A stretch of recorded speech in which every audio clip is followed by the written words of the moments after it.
Oke, silakan duduk.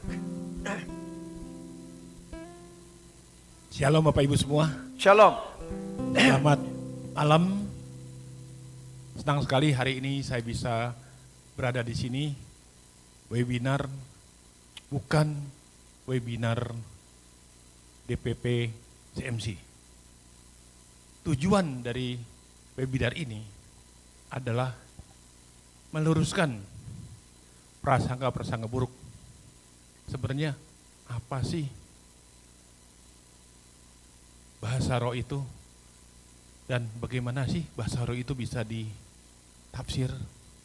Nah, kita sengaja mengundang Pendeta Abraham Yance Sanger, adalah pendeta yang selama 40 tahun menggeluti, 40 tahun ya Pastor ya? Iya. Ya, 40 tahun menggeluti mengenai bahasa roh dan penafsiran-penafsirannya. Memang kita perlu belajar, kita perlu mengetahui, dan juga nanti setelah itu kita akan mengundang juga dari guru saya juga, termasuk dari dosen saya, Pendeta Dr. Rory, yang akan menyampaikan apa sih sebenarnya dalam Alkitab itu mengenai bahasa roh dan penafsirannya. Senang sekali hari ini saya perkenalkan dulu, nama saya adalah Bok Suyo. Kalau nama sehari-hari saya di KTP Chong Kwan Seng. Saya juga merasa bersyukur bisa berkumpul di sini, dan ada satu pesan dari badan pendiri. Webinar ini harus disampaikan dengan kasih. Dengan kasih yang kita harus sampaikan dari badan pendiri, Rev Abraham Firman, dan juga tidak untuk berdebat, tidak untuk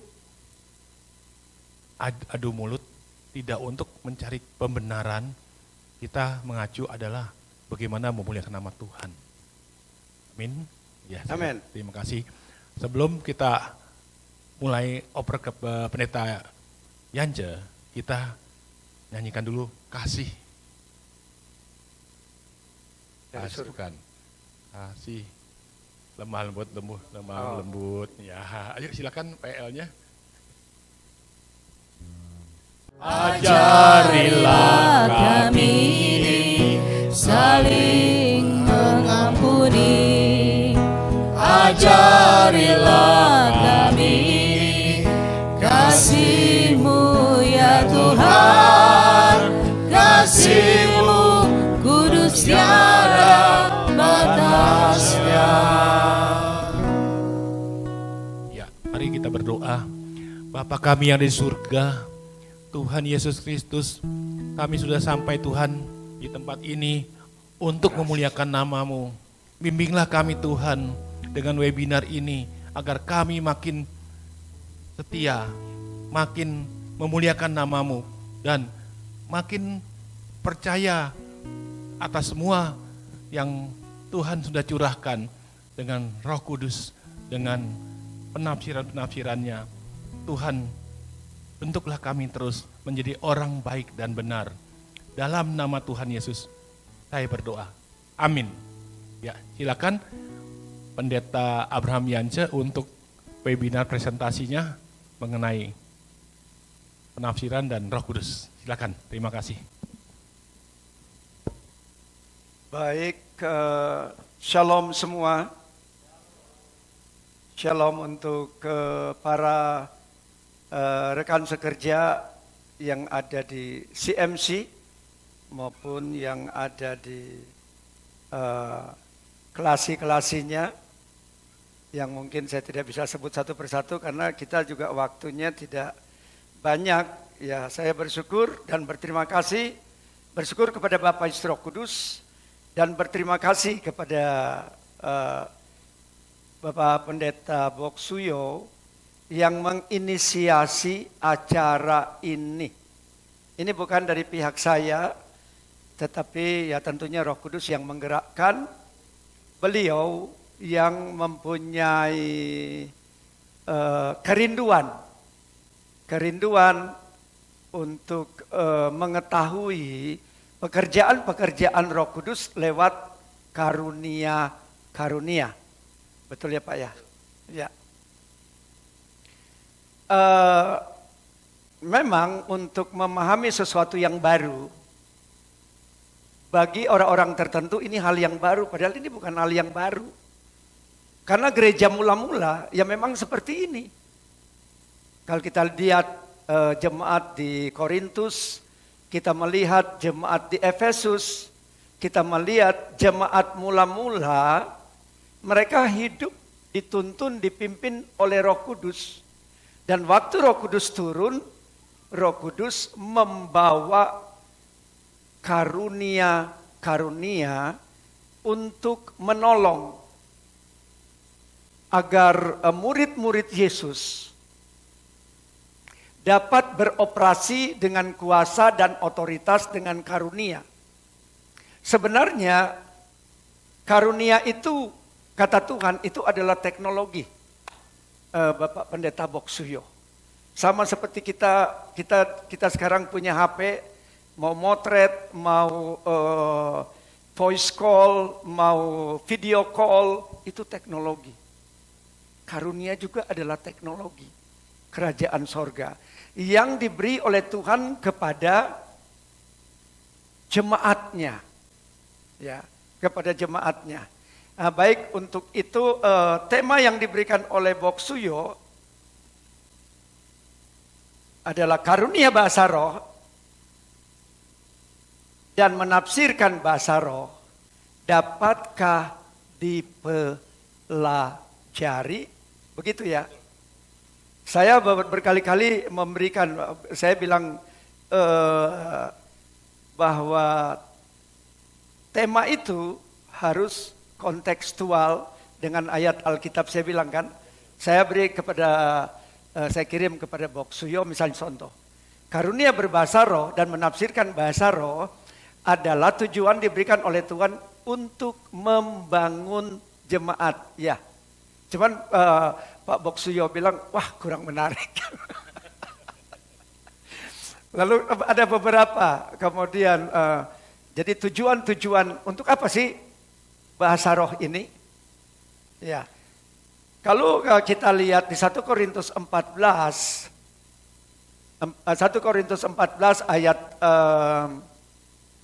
ayat 2, bahwa karunia bahasa roh ini diberikan oleh Tuhan agar kita dapat berbicara dengan Tuhan.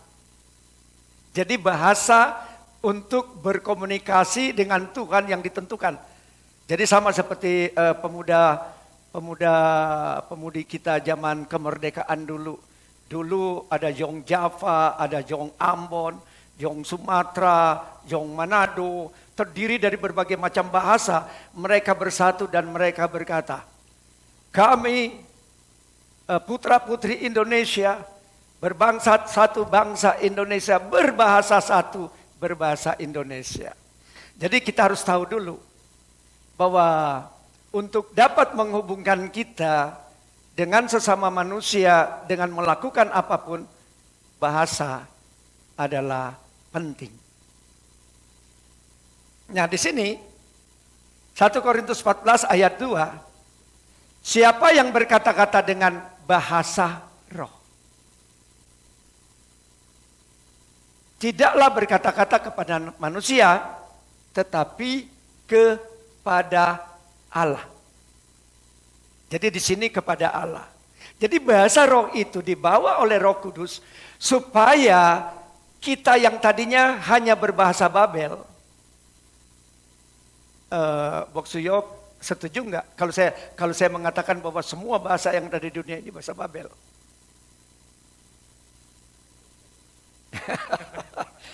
Dulu bahasa cuma satu, kemudian manusia ingin mendirikan menara Babel. Lalu Allah melihat mereka satu kumpulan dengan satu bahasa. Lalu Tuhan berkata apa saja yang mereka ingin lakukan itu pasti bisa berhasil. Nah, sedangkan pada waktu itu apa yang ingin mereka lakukan? Membuat menara Babel supaya kalau Tuhan menghukum lagi dengan air bah, mereka dapat naik, bahkan mereka pikir bahwa dengan menara Babel itu akan sampai ke langit dan mereka akan menemukan Tuhan dan mereka akan dengan melakukan perhitungan dengan Tuhan. Lalu apa Tuhan katakan? Mari kita melihat-lihat. Lalu apa yang terjadi? Tuhan mengacaukan bahasa mereka. Kekacauan terjadi di Babel sehingga orang tidak mengerti satu yang lain. Nah, bahasa itu, jadi semua bahasa yang ada di dunia ini adalah bahasa Babel. Nah, pada waktu Roh Kudus datang, Roh Kudus ingin memulihkan. Yesus sudah melakukan tugas pekerjaannya untuk menghubungkan lagi manusia dengan Allah agar tidak ada batasan lagi. Nah, yang pertama kali Roh Kudus turun, manifestasi pertama adalah dia memberikan bahasa baru atau bahasa roh kepada manusia. Nah, di sini kan dikatakan orang yang berkata-kata dengan bahasa roh tidak berkata-kata kepada manusia tetapi kepada Allah. Sebab tidak seorang pun mengerti bahasanya, oleh roh ia mengucapkan hal-hal yang rahasia. Nah, bagian B ini, di bagian B ini kadang-kadang suka menjadi batu sandungan. Jadi mereka katakan, tidak seorang pun mengerti bahasanya, untuk apa kita pakai bahasa roh. Yang tidak mengerti bahasanya ini adalah orang yang tidak percaya kepada Tuhan. Tapi kalau orang yang percaya kepada Tuhan, berdasarkan bagian A-nya, bahwa dia sedang ngobrol dengan Tuhan. Dia sedang ngobrol dengan Tuhan. Ya oke, ini sampai di sini juga. Jadi kita sekarang pahami dulu bahwa bahasa roh dibawa oleh Roh Kudus agar kita memiliki akses langsung, bisa langsung berkata-kata dengan Allah. Jadi manusia roh kita. Nah, lanjut. Nah, kita pergi ke tema ya. Boleh dipotong sebentar? Boleh. Silakan. Saya baca 1 Korintus 14 ayat 22. Ya. Karena itu karunia bahasa roh adalah tanda. Bukan untuk orang yang beriman. Ya. Tetapi untuk orang yang tidak beriman. Sedangkan karunia untuk bernubuat adalah tanda, bukan untuk orang yang tidak beriman, tetapi untuk orang yang beriman. Tadi pendeta Yance bilang, bahasa roh untuk orang yang beriman kepada Tuhan berbicara. Tapi 1 Korintus 14 ayat 22 menyatakan bahwa bahasa roh adalah tanda, bukan untuk orang beriman. Nah, ini gimana nih pendeta Yance nih? Jawaban ini ada di bawahnya. Oke, ke bawahnya, ayat 23. Nah, jadi begini ya. Kita begini semua, mari kita semua berkata-kata kepada Bapa, semua berbahasa roh.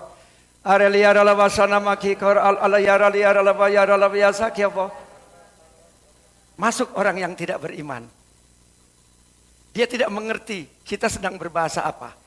Ayat itu bilang mereka akan menganggap kamu orang gila. Tapi kalau orang beriman masuk, mereka tahu kamu sedang ngobrol dengan Tuhan. Itu. Lalu yang di bawah, waktu kita bernubuat, jadi seluruh jemaat yang berkumpul bersama-sama dan tiap-tiap orang berkata dengan bahasa roh, lalu masuklah orang-orang luar atau orang-orang yang tidak beriman, belum percaya, belum tahu Tuhan Yesus, tidakkah mereka akan katakan kamu gila? Itu orang yang belum tahu mengenai bahasa roh. Tapi apabila orang yang sudah percaya seperti kita, waktu saya Griko on AI, orang itu udah langsung tahu, wah Pak Abraham lagi ngobrol sama Tuhan. Sesuai dengan 1 Korintus 14 ayat 2. Oke, turun ke bawah. Nah, ini yang memang menjadi batu sandungan bagi orang-orang yang tidak mengerti. 23.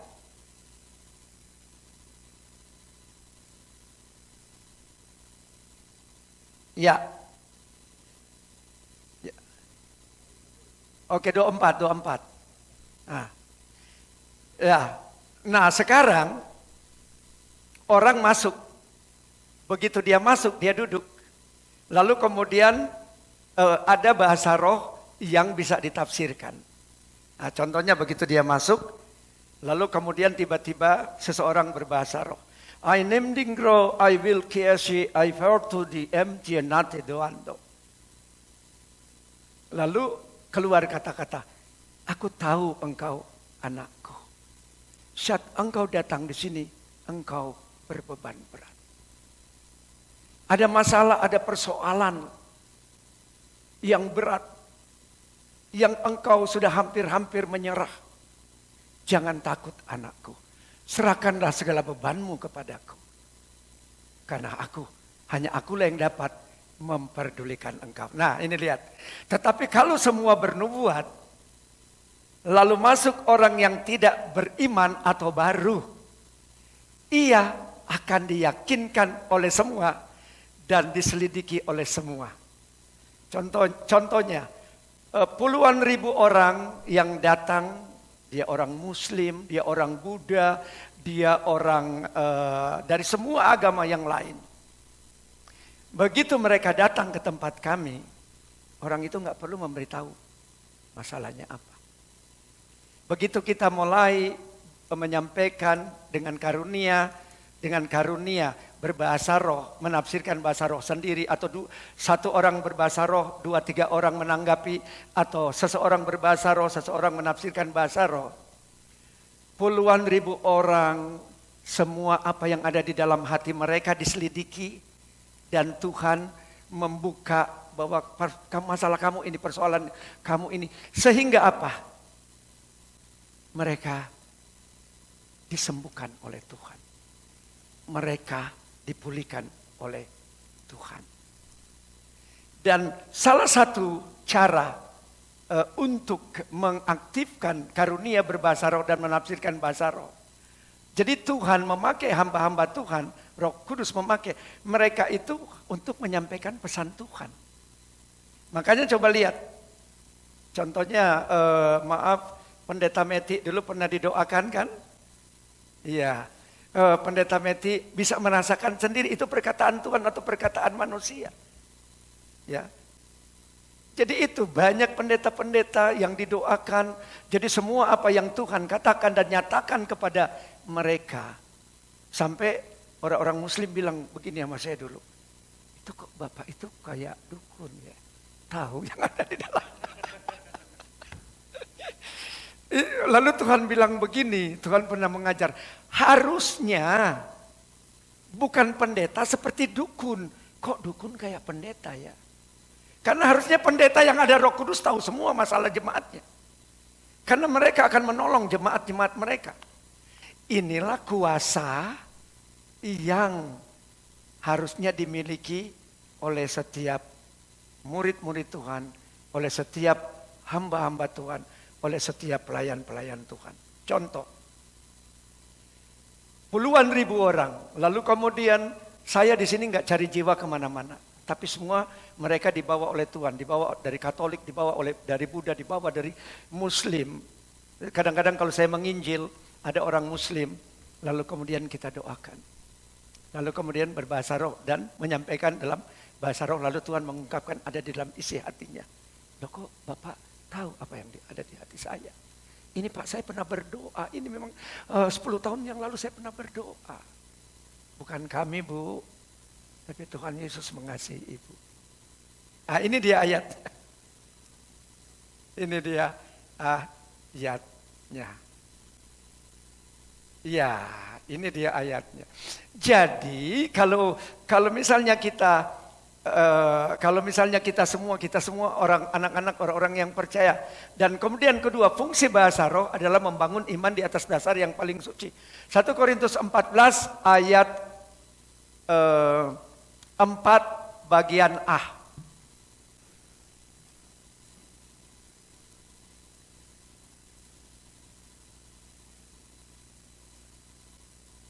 Ya. Nah, ini fungsi bahasa roh yang kedua, Pak. Siapa yang berkata-kata dengan bahasa roh, Ia membangun dirinya sendiri, membangun iman. Hasil daripada pembangunan iman, membangun iman, tadi kan dibilang waktu kita berdoa dalam bahasa roh, setiap anak-anak Tuhan, pendeta hamba Tuhan, waktu dia berbahasa roh, dia masuk ke dimensi roh. Karena Allah adalah roh. Barang siapa menyembah Allah, haruslah menyembah di dalam roh dan kebenaran. Nah, Roh Kuduslah yang memimpin kita untuk memasuki dunia roh. Nah, bagaimana kita membangun orang kalau kita sendiri belum terbangun?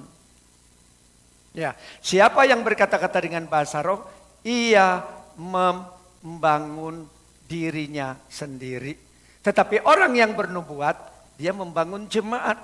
Bahasa roh yang ditafsirkan itu juga membangun, menghibur, menasehati jemaat. Nilainya sama, tetapi ada levelnya dalam penggunaan karunia ini. Ya, kita lanjut ya. Boleh saya potong bentar? Boleh. Kalau sekarang siapa yang berkata-kata dengan bahasa roh, ia membangun diri sendiri.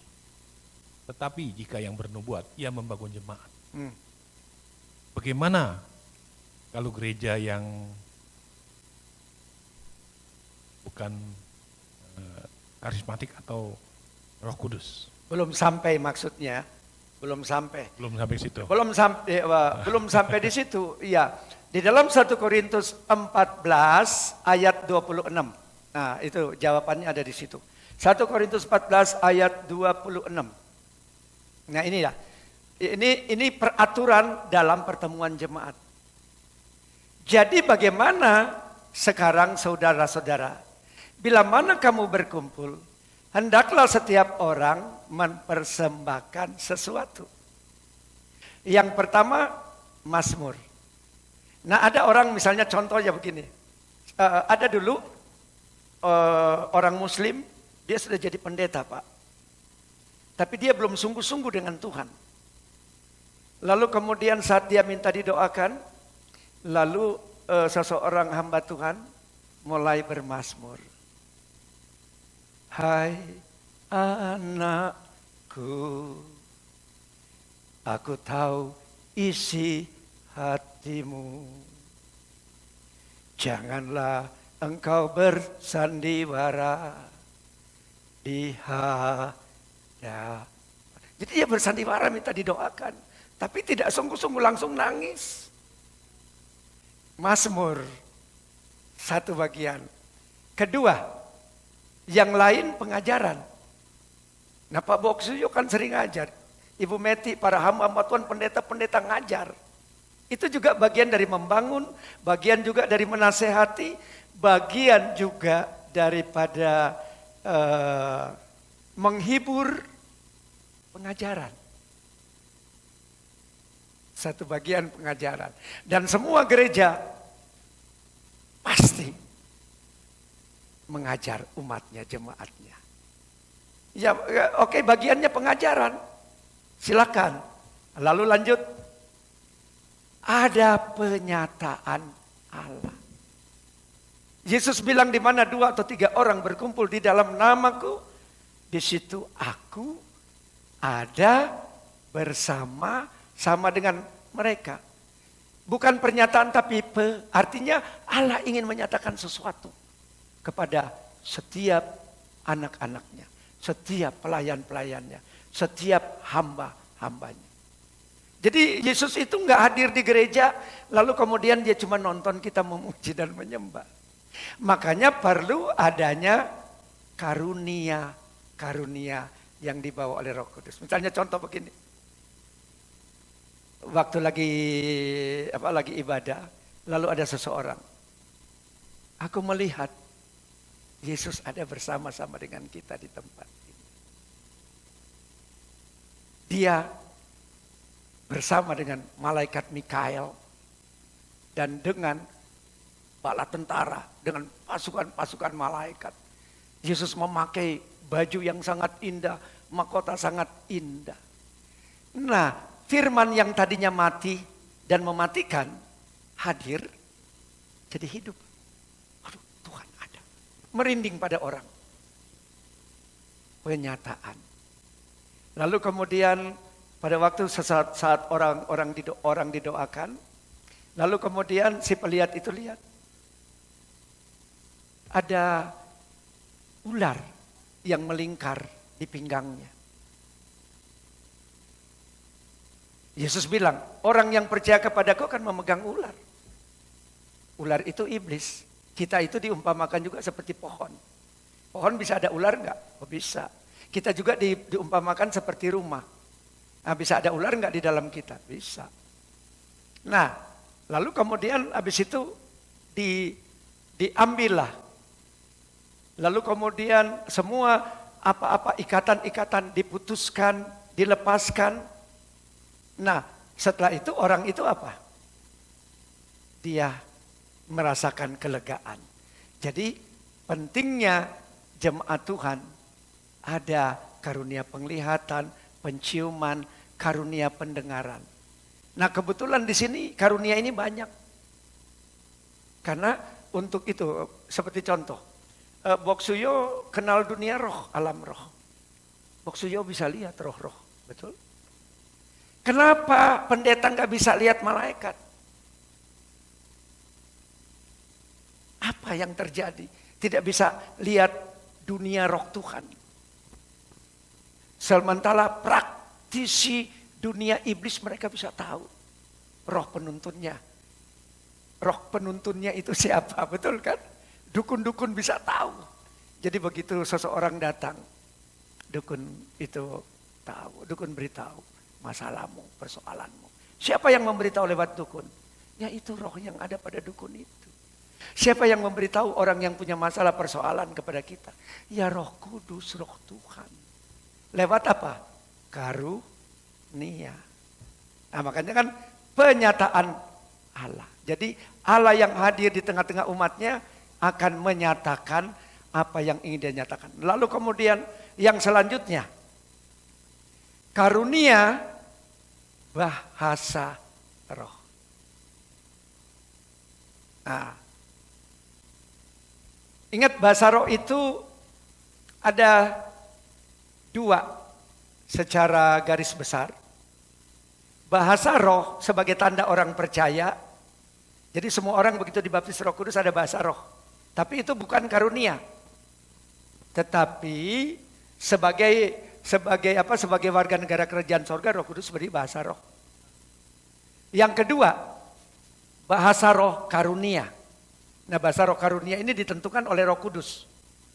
Kepada siapa yang Roh Kudus mau berikan. Ya. Oke, di ayat yang tadi saja dulu.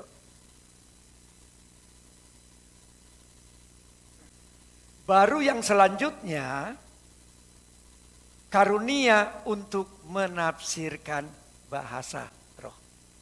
Tetapi semuanya ini harus dipergunakan untuk membangun. Jadi semua ini alat untuk membangun. Bok Suyo membangun dengan pengajaran. Ada yang membangun dengan mazmur. Ada yang membangun dengan penyataan Allah. Nah kalau gereja punya lima-limanya gimana? Itu kan, gereja punya lima-limanya. Nah di sini kita ada khotbah. Ya ini di sini pengkhotbah, pendeta banyak pengkhotbah di sini. Nah di sini juga banyak yang punya karunia penyataan. Lalu di sini juga ada karunia untuk berkata-kata dengan bahasa roh dan karunia untuk menafsirkan bahasa roh. Nah, silakan Pak Boksuyo mungkin mau ini. Bahasa roh itu apa bisa dipelajari? Ya. Apakah bahasa roh bisa dipelajari, teman-teman? Karena gini, ada beberapa gereja mengajar pertama-tama sebut dulu haleluya, haleluya, haleluya gitu ya. Mereka ajarkan gitu. Terus mereka mulai masuk ke dalam alam roh. Nah, mereka mulai berkata-kata, contohnya kalau mereka belum bisa berbicara itu dengan cara latihan dulu baba gitu. Itu apa boleh? Jadi gini, ya oke, baik. Kita harus lihat dulu ya saya ingin membawa kita kepada ayat firman Tuhan dari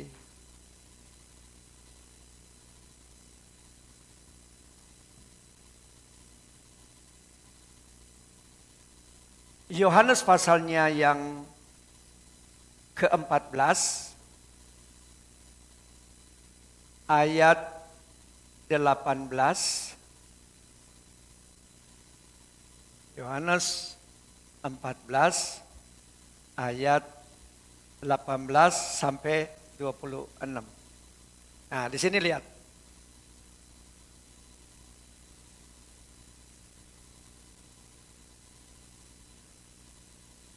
Sebelumnya Tuhan Yesus datang, Tuhan Yesus memanggil murid-murid, dan dia menjadi guru mengajar murid-murid. Ya, mengajar murid-murid. Ya, betul ya, Boksuyo. Dia adalah guru. 3 tahun atau 3 tahun setengah, Yesus bersama-sama dengan murid-murid mengajar mereka. Setelah Yesus, apakah pengajaran sudah selesai atau belum? Setelah Yesus, apakah pengajar setelah Yesus kembali ke sorga udah selesai belum? Belum. Makanya di sini Yesus beritahu, aku tidak akan meninggalkan kamu sebagai yatim piatu. Aku datang kembali kepadamu. Di mana Yesus berkata, semua apa yang dia ajarkan, semua apa yang dia lakukan, itu Bapa lewat dia yang mengerjakan dan yang melakukan semua. Betul ya? Ya, di sini Yesus bilang, aku tidak akan meninggalkan kamu sebagai yatim piatu, tapi aku datang kembali. Lanjut.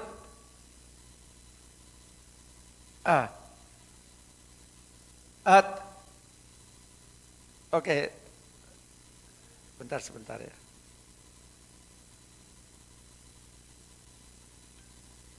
Lalu selanjutnya, tidak meninggalkan kamu sebagai yatim piatu, artinya tanpa pembimbing, tanpa penuntun. Ya, tanpa pemimpin penuntun. Lanjut.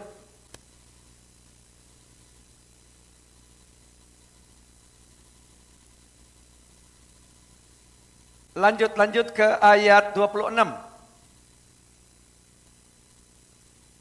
Ya, tetapi penghibur, yaitu Roh Kudus, yang akan diutus oleh Bapa dalam namaku, dialah yang akan mengajarkan segala sesuatu kepadamu. Jadi yang belum Yesus ajarkan, akan Roh Kudus lengkapi. Ya, mengajarkan segala sesuatu kepadamu. 1, dia mengajarkan segala sesuatu, lalu apa? Dia akan mengingatkan kamu akan semua yang telah kukatakan kepadamu. Nah, kalau Roh Kudus adalah guru sebagai pengajar, berarti kita, murid-murid Yesus, harus belajar dari Roh Kudus. Bisa. Belajarnya dari siapa? Ya, dari Roh Kudus. Contohnya gini, Pak Boksio dengar waktu orang berbahasa roh kan?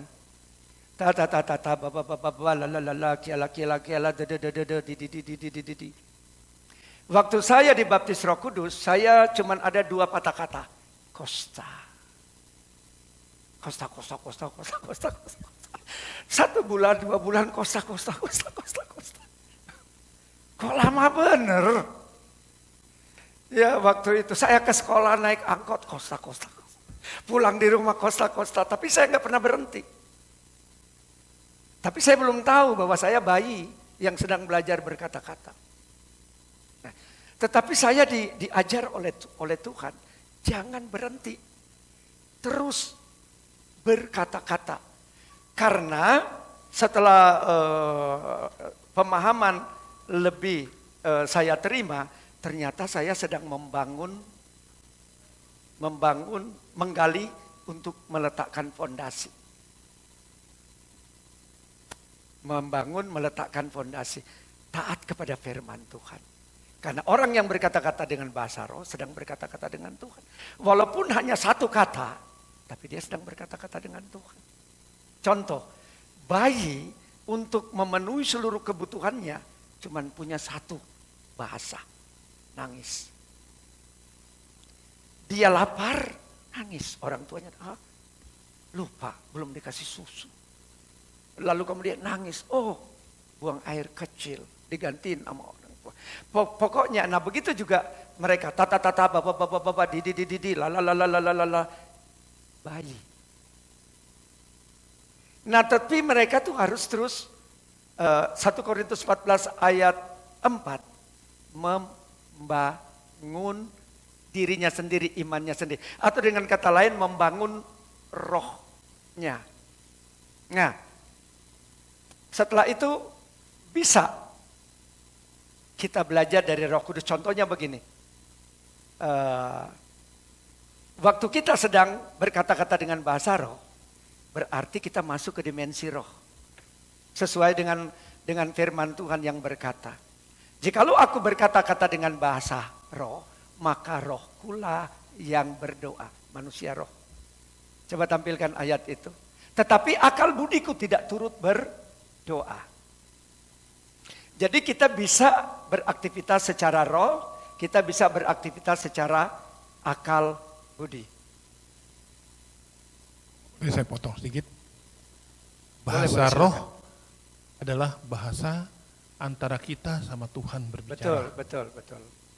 Kalau seandainya bahasa roh dikotbahkan seperti pendayaan, nah ini gimana? Ya itu kan tadi ada 1 Korintus 14 ayat 26. Ya gitu ya, yang 26 tadi itu balik lagi asal ya. Jadi,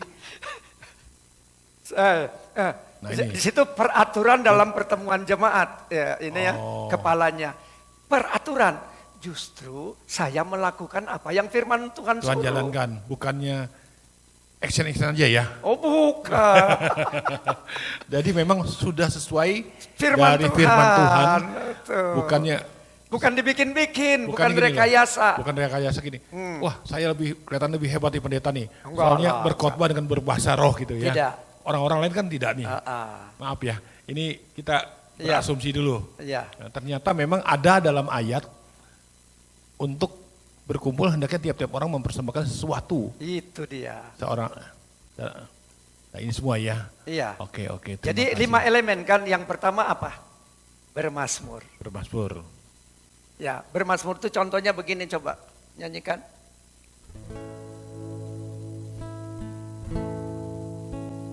Kami ada di hadirat-Mu.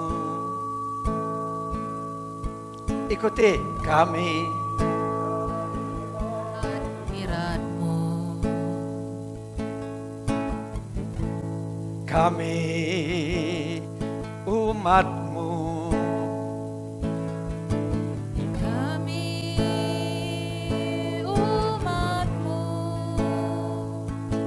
Datang memohon pengajaran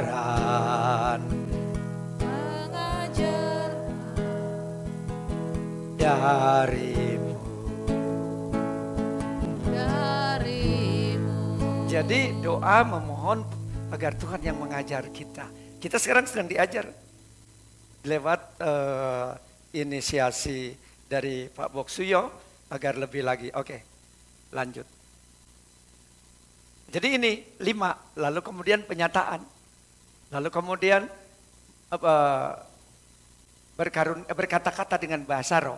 Lalu tentu orang bilang, lah kok di Alkitab tidak ada letterlek berkhotbah dengan bahasa roh? Kan gak ada kan berkhotbah. Nah lihat dong, buka kamus bahasa Indonesia. Di situ dibilang orang yang berbicara kepada banyak orang itu masuknya apa? Berkhotbah. Iya, ini kan berkumpul. Nah kalau kita bawa masuk kepada pemahaman dan pengertian apa maknanya berkhotbah. Nah memang ini sering kali diserang menggunakan kata ini. Ya makanya perlu wawasan pengetahuan berbahasa. Nah jadi ada 5 elemen. Nah puji Tuhan kita punya semua. Itu kasih karunia, tidak menyombongkan diri. Di sini sampai anak-anak bisa melihat. Anak umur 7 tahun bisa ngelihat. Nah jadi semuanya kasih karunia Pak. Kembali lagi, bergaul enggak kita dengan Roh Kudus? Berdoa enggak kita? Contoh gini, kalau Pak Boksuyo, teman-teman yang praktisi di dunia roh, Pak Boksuyo masuk untuk ketemu dengan teman-teman di dunia roh itu berapa lama, berapa waktu, berapa jam kalau ketemu sama mereka. Supaya mereka mentransfer ilmu kepada kita. Kalau untuk bertemu dengan roh-roh kegelapan dulu ya, waktu Ya, saya betul, jadi paranormal ya. Ya tinggal dipanggil, dimasukkan ke dalam tubuh orang yang sebagai media. Nah dia bisa berkata-kata, jadi contohnya orang Indonesia yang masuk orang Cina, jadi bisa berbahasa Cina gitu. Ya. Enggak, yang saya maksudnya begini, berapa lama Pak Boksu sampai bisa mendapatkan ilmu sampai selevel, sampai setinggi tertentu, kan misalnya orang meditasi ada yang 3 bulan, ada yang 7 hari 7 malam puasa, datang di suatu tempat, berapa lama proses membangun hubungan itu. Kalau dari belajar, memang saya belajar di India, itu 3,5 tahun meditasi, itu ekornya bergerak, tulang ekornya bergerak. Pada waktu tulang ekor bergerak, itu semua orang bisa melihat alam roh. Nah itu Pak Boksu masuk ke dimensi roh. Nah waktu Pak Boksu masuk ke dimensi roh, roh iblis, roh kegelapan, kan ada baca mantra, ada bacaan kan? Pasti. Nah bacaan orang Kristen kalau mau masuk dunia roh bahasa roh. Dalam nama Yesus gitu ya. Jadi pakai bahasa roh. Bahasa roh ya. Nah, Tapi gini loh, Ya. ada satu hal yang saya melihat bahasa roh itu. Bahasa roh di mana-mana itu semua sama. Semua sama. Contohnya kalau gitu ya, nah dia semuanya sama. Emang bahasa roh itu sama atau memang ada perbedaan-perbedaan tuh? bahasa roh Beda aja. itu Yesus bilang, orang yang percaya kepadaku akan berbicara dalam bahasa-bahasa yang berarti bahasa-bahasa yang baru itu banyak. Ya. Lalu kemudian apa? Bahasa roh itu ada level, Pak. Bahasa roh balita yang tadi contoh, di dunia ini ada 3.000, ada kurang lebih 3.000 sampai berapa ribu rumpun bahasa. Betul, ada bahasa Indonesia, bahasa Jerman, bahasa bangsa-bangsa. Tetapi pada saat bayi orang Inggris, ya bahasanya dia, apa bahasa bayi orang Inggris? Owa, betul kan? Bahasa bayi orang Indonesia? Sama. Owa. Bahasa basi orang iya. Jepang? Owa. Jadi kalau misalnya Pak Boksuyo dengar ya itu bayi. Iya betul. Bayi manusia roh. Contoh ya. Coba bahasa rohmu, bukan bahasa bayi, bahasa rohmu. Yenema afales tabenos ta afaltus tu quanto emerta anenos. Coba bahasa rohmu. Endasta oramasta ikorastando taparastika. Esto Coba bahasa rohmu. Aba Yehustu himakro ayasta dihemai inamas. Coba bahasa rohmu. Yama stavia kia karavashtavo. Coba bahasa rohmu. Coba bahasa rohmu. Ikrostofahi armasta kiona washir armasta. Oke, Rivaldo, Timor Leste, Timor Leste. Coba pakai bahasa rohmu nak.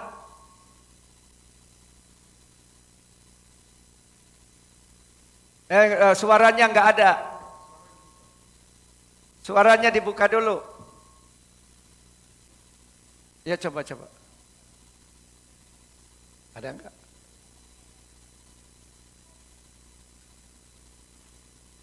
Coba.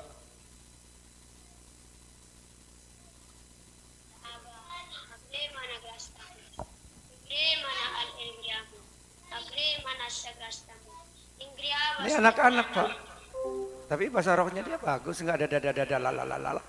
Bapak. Oke, sudah Rivaldo, terima kasih. Coba Mica. Tes, Om Komandan kedengaran? Ya, silakan.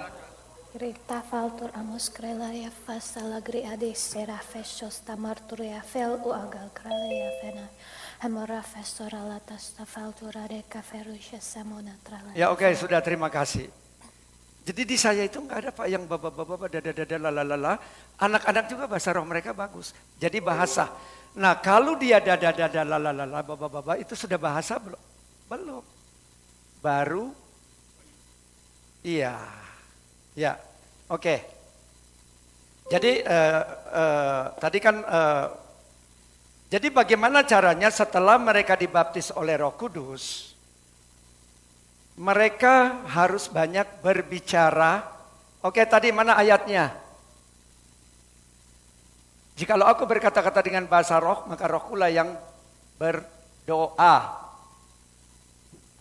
Tetapi akal budiku tidak turut berdoa.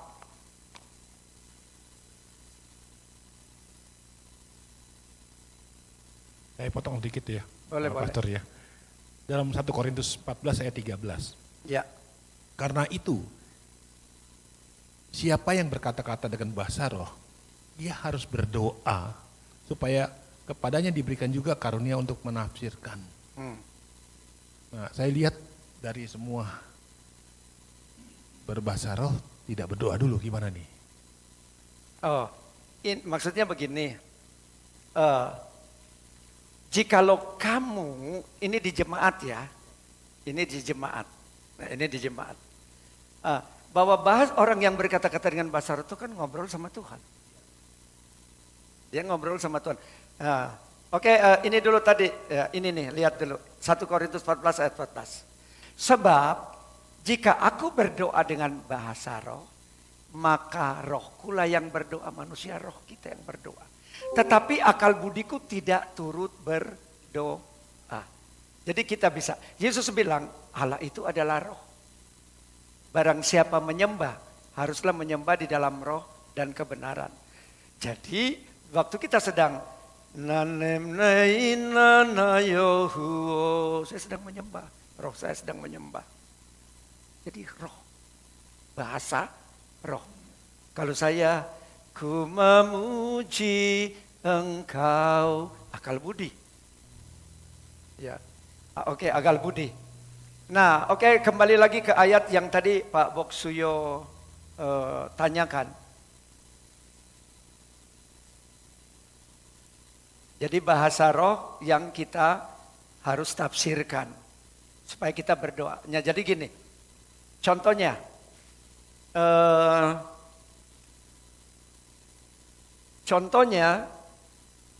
orang yang berbahasa roh, tapi dia mau melayani orang pakai bahasa roh.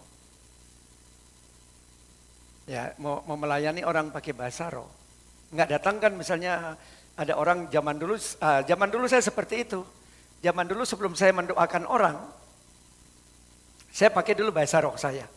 Saya pakai bahasa roh lama, baru penafsirannya keluar, Pak. Apa yang Tuhan menyatakan kepada orang itu.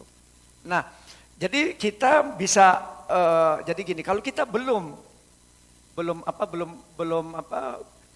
bisa menafsirkannya, kita bisa berdoa meminta agar kepada kita diberikan karunia untuk menafsirkan itu, agar kalau kita mau mendoakan orang bukan hanya berbahasa roh, tapi contohnya begini. Ini ada orang yang mau didoakan. Saya pakai dulu bahasa roh. Bapak Roh Kudus tuntun aku. Pimpin aku untuk menyatakan apa yang engkau mau untuk dinyatakan. Kemudian saya mulai. Raparesti kenapi pohom tu dumine kan enekro tu fi el diak tok turi el soyusip. Lalu keluar penafsir. Bukankah aku telah berkata kepadamu lewat firman-Ku, serahkan segala kekhawatiranmu kepadaku, karena hanya akulah yang dapat memperdulikan engkau. Nah, contohnya seperti itu. Atau aku tahu penderitaan yang engkau alami. Mengapa engkau tidak berseru kepadaku? Nah, jadi itu untuk membangun dia. Lalu ada lagi, satu orang berkata-kata, 2-3 orang Oke, ayatnya coba tampilkan itu. Nah, itu tadi seperti itu, ya. Satu orang berkata-kata dengan bahasa roh, 2-3 orang menanggapinya. Mungkin hari ini untuk Pak Yansyah sudah, ini kita tanya jawab, masukan sambil berjalan. Ini Pak Rory kebetulan lagi ada rapat PGLII, jadi berhalangan. Biarkan kita teruskan untuk banyak yang ke WA saya untuk minta bertanya. Mungkin kita masukkan dulu Pendeta Anton Simanjutak untuk bertanya dengan Pendeta Yansyah. Silakan Pendeta Anton. Ya, silakan Pendeta Anton Simanjuntak. Iya, terima kasih. Suara saya kedengar Pak Yansyah ya? Ya. Kedengaran nggak suara saya Pak Yansyah? Oh ya, jelas-jelas. Jelas ya, makasih ya. Nah, terima kasih buat moderator, Popsuk, kesempatan diberikan bagi saya yang terhormat Pak Yansyah dan teman-teman semua. Ya, perlu digarisbawahi kembali ya, bahwa seminar atau webinar kita ini bukan untuk ajang perdebatan, bukan nih. Ini kita buat garis bawahi ya. Tetapi kita hanya memberikan pendapat kita masing-masing seperti saya nih. Saya akan memberi pendapat ya. Mau ditanggapi boleh juga, ya kan gitu kan, tidak masalah. Kembali kepada tema kita hari ini, karunia bahasa roh dan menafsirkan. Kemudian koma dipelajari. Nah itu tanda tanya ya. Ini apa keren sekali nih temanya. Di belakang tanda tanya. Jadi kan saya ini kan wartawan biasa. Jadi kalau ada sesuatu diduga kan gitu kan, diduga tanda tanya, ada korupsi kan tanda tanya kan gitu kan. Ya, jadi tidak sesuatu yang, jadi artinya apa? Bukan pernyataan tapi question ya, bukan statement tapi question ya. Dipelajari itu question, bukan pernyataan ya, bukan statement ya. Nah, jadi kalau kita lihat dari Korintus, saya membacakan ke 1 Korintus 12 ya. Langsung aja ayat 10 ya, saya ayat 10 bacakan gini ya. Udah dapat ya, saya coba bacakan ke kita ya. Kepada seorang roh memberi kuasa untuk mengadakan mujizat, dan kepada yang lain memberikan karunia untuk bernubuat, dan kepada yang lain lagi yang memberikan karunia untuk membedakan bermacam-macam roh. Nah ini nih yang B-nya nih. Kepada yang seorang ia memberikan karunia untuk berkata-kata dengan bahasa roh, dan kepada yang lain yang memberikan karunia untuk menafsirkan bahasa roh itu. Jadi di sana dikatakan karunia untuk menafsirkan bahasa roh, ya. Garis bawahi lagi, menafsirkan bahasa roh. Jadi bukan menerjemahkan, menafsirkan. Ya. Dulu waktu saya di GBI, saya sering sih mendengar seperti ini ya. Orang ada berbahasa roh, misalkan di jemaat ya. Kemudian kan di bahasa roh kan. Kemudian sebelah sana ada menafsirkan. Nah. Jadi orang yang menafsirkan ini mereka nggak saling kenal, mereka bukan sahabat, bukan saudara mereka, ya, jemaat biasa, mereka hadir, gitu loh, seperti itu. Dan saya melihat beberapa kali itu duduknya nggak jauh, nggak berdekatan jauh. Nah, itu gambarannya seperti itu yang saya lihat. Ya. Kalau ya kita kembali lagi, kalau bicara gerbang pujian kan, ya tentang mujizat, setan itu nggak dilakukan lagi ya. Kemarin saya bawa saudara saya itu kemarin sama ponakan untuk didoakan ya, karena ada 2 pelepasan ya. Jadi untuk gerbang pujian soal mengusir setan, kuasa itu nggak dilakukan, saya udah melihatnya ya. Tapi kita kembali ke tema tadi loh, maksud saya kita kembali ke tema ya. Kita tidak bisa kuasa, mujizat di gereja kita enggak. Kita kembali ke tema tadi ya. Namun kalau kita lihat khotbah, yang khotbah bahasa roh yang menjadi gaya di CMC Gerbang Pujian, maaf hambanya yang saya hormati Pak Pendeta Yance. Kalau kita melihat ya gaya, saya tadi kutip ya, saya membahasakan gaya ya, gaya CMC Gerbang Pujian itu seumur hidup saya baru ketemu begini gitu loh. Saya dari bujangan melayani gitu loh. Dari bujangan 33 tahun lebih ya melayani, saya baru ketemu di Gerbang Pujian. Gaya khotbah ini kemudian terjemahkan gitu loh. Ya karena tapi dulu Pak, saya menikmati juga Pak, saya menikmati ini. Itu 33 tahun lebih saya pelayanan loh. Saya gereja sana, gereja sini. Saya pas juga itu saya melihat itu, wah menarik juga nih bagi saya. Menarik juga saya ikuti gitu kan, luar biasa. Itu karena baru ketemu Pak. Baru ketemu gitu. Iya, kalau ketemu 40 tahun yang lalu saya sudah melayani seperti ini.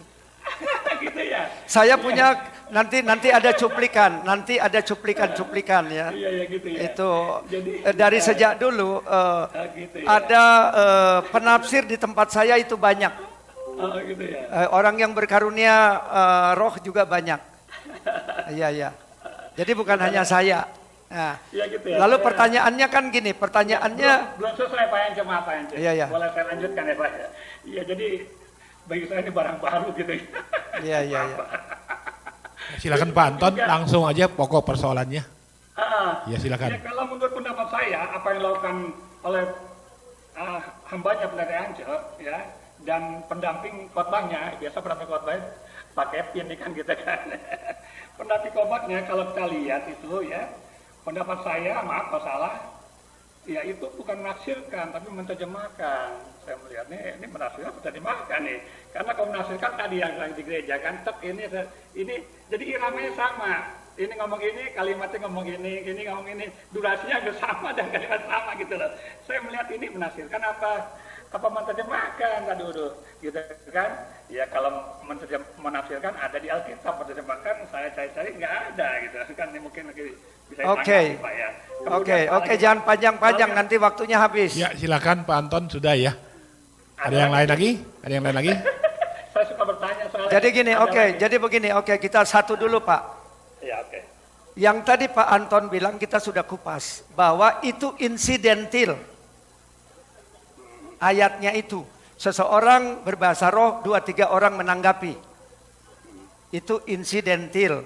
Sekali-sekali orang tidak saling mengenal. Tetapi di dalam yang tadi, yang di 1 Korintus pasal 12 ayat 10 itu tadi, itu karunia yang menetap. Karunia menetap. Contoh, contoh. Ya, coba tolong kamera ke saya dan Kevin. Ini contoh ya. Ya, saya berbahasa roh. Ya, saya berbahasa roh. Ini menafsirkan bahasa roh ya. Oke, Pak Anton. Ya. Ya. Ainam degree epios to dueta.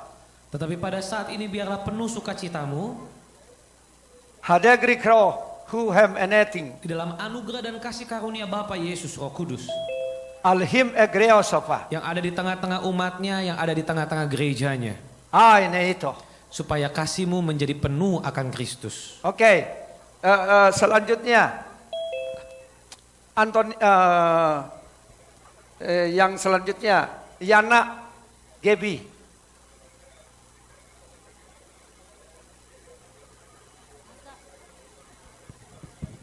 Handa ayana masa keturobasilia. Hati hamba itulah yang engkau cari di dalam aku Tuhan. Hasa nuwo waryani hisikataru madatasti. Inilah hambamu datang di hadapanmu. Imbe ete eta rasono matastrati. Pakailah seturut kehendakmu seperti yang engkau ingini. Har manikostiga. Oke, cukup. Johan, jangan dengan Antonius. Palimdim seko arato am sedikya. Biarlah saat ini setiap yang bertelinga mendengar. Yang nyaring. Aikora fen emasto ainglifi. Dan saat ini yang melihat dapat terbuka. Hukeswa fen alla awalwa.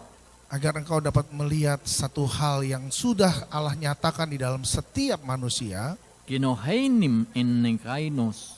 Namun karena kebodohan dan kelambatan daripada manusia, Kie afoiksum.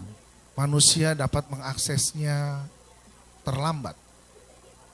Hu aferham mostra. Karena pada prinsipnya begitu banyak hal sudah dinyatakan sejak dahulu Liholitdim el ostim tekal. dan semua sudah diajarkan oleh Roh Kudus. Oke, lanjut Yana ke Lina. Ikrosofo hia rabashe nakashike takarafo. Sungguh besar anugerahmu Tuhan dalam hidupku, sehingga aku ada sebagaimana aku ada pada hari ini. Iranata sunirata sukira fahayana mashikinata. Banyak hal yang terjadi dalam hidupku, perjalanan dan proses kehidupan yang boleh aku alami. Yasia shia syaka hasia fona. Membuat aku mengenal Engkau lebih dalam lagi. Oke, ya, oke, cukup. Sekarang saya minta Anton Simanjuntak pakai bahasa rohmu yang nyaring, nanti Lina tafsirkan. Itu ya. Nanti lihat, sebentar. Nanti lihat apa yang ada di dalam hatimu akan Tuhan ungkapkan. Oh gitu ya dalam nama Yesus. Nanti periksa sendiri. Kalau berbahasa roh itu pelan-pelan. Jadi jangan kayak bahasa roh, kayak anak-anak nggak bisa berhenti gitu. Mobil nggak punya rem. Nah sekarang pakai bahasa rohmu. Ayo. Udah bisa mulai ya? Oh iya, mulai.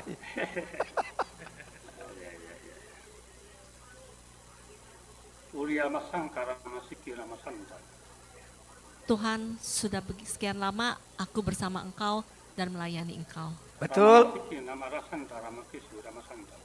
Tetapi hari ini di hatiku aku ingin dapat hadiah darimu. Rama masikinamo, rama masangka, rama sikinamo, rama santa. Aku ingin seperti yang dinyatakan katanya ada permata dan karunia-karunia. Rama masangka, rama santa, rama santa, rama santa. Bolehkah aku memilikinya pada hari ini pada kesempatan webinar yang ada? Oh, rama masangka, rama sikinamo. Di mana hambamu nantinya akan mengurapi aku dan menumpangkan tangannya atasku. Rama siki, rama santa. Aku tidak mau menjadi pendeta biasa, Rama masangka, rama sikinamo, rama masangka, rama siki. tetapi yang seperti yang dituliskan dalam firman Tuhan, aku mau dipakai oleh Engkau lebih lagi. Uria masikinamo, rama santa, rama santa. Biarlah berikan meterai kerasulanmu kepadaku, Rama masangka, rama sikinamo. sehingga ada terobosan dan penerobosan dalam hidupku, Rama sangka, rama sikinamo, rama masangka, rama terutama untuk jiwa-jiwa yang rindu aku supaya mereka selamat. Yang nyaring, Lina. Saat ini biarlah tanganku terbuka bagimu, karena memang sungguh aku tidak bisa berbuat apa-apa tanpa Engkau. Seperti firman Tuhan berkata, bukan karena kuat dan gagahku, tetapi karena kuat kuasa dan dari Roh Kudus. Iya, itu diterjemahkan atau ditafsirkan?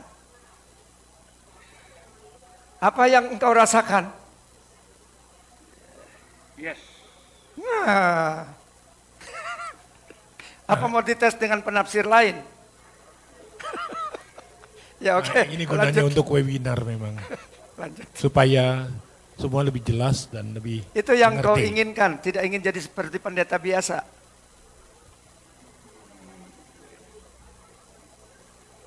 Oke, Pendeta Anton sudah cukup? Boleh nggak sambung pertanyaan? Silakan. Silakan. Iya gini, enggak. Tadi kan tema kita kan itu, tadi kan jelas tema kita. Karunia bahasa roh dan menghasilkan terusnya koma dipelajari.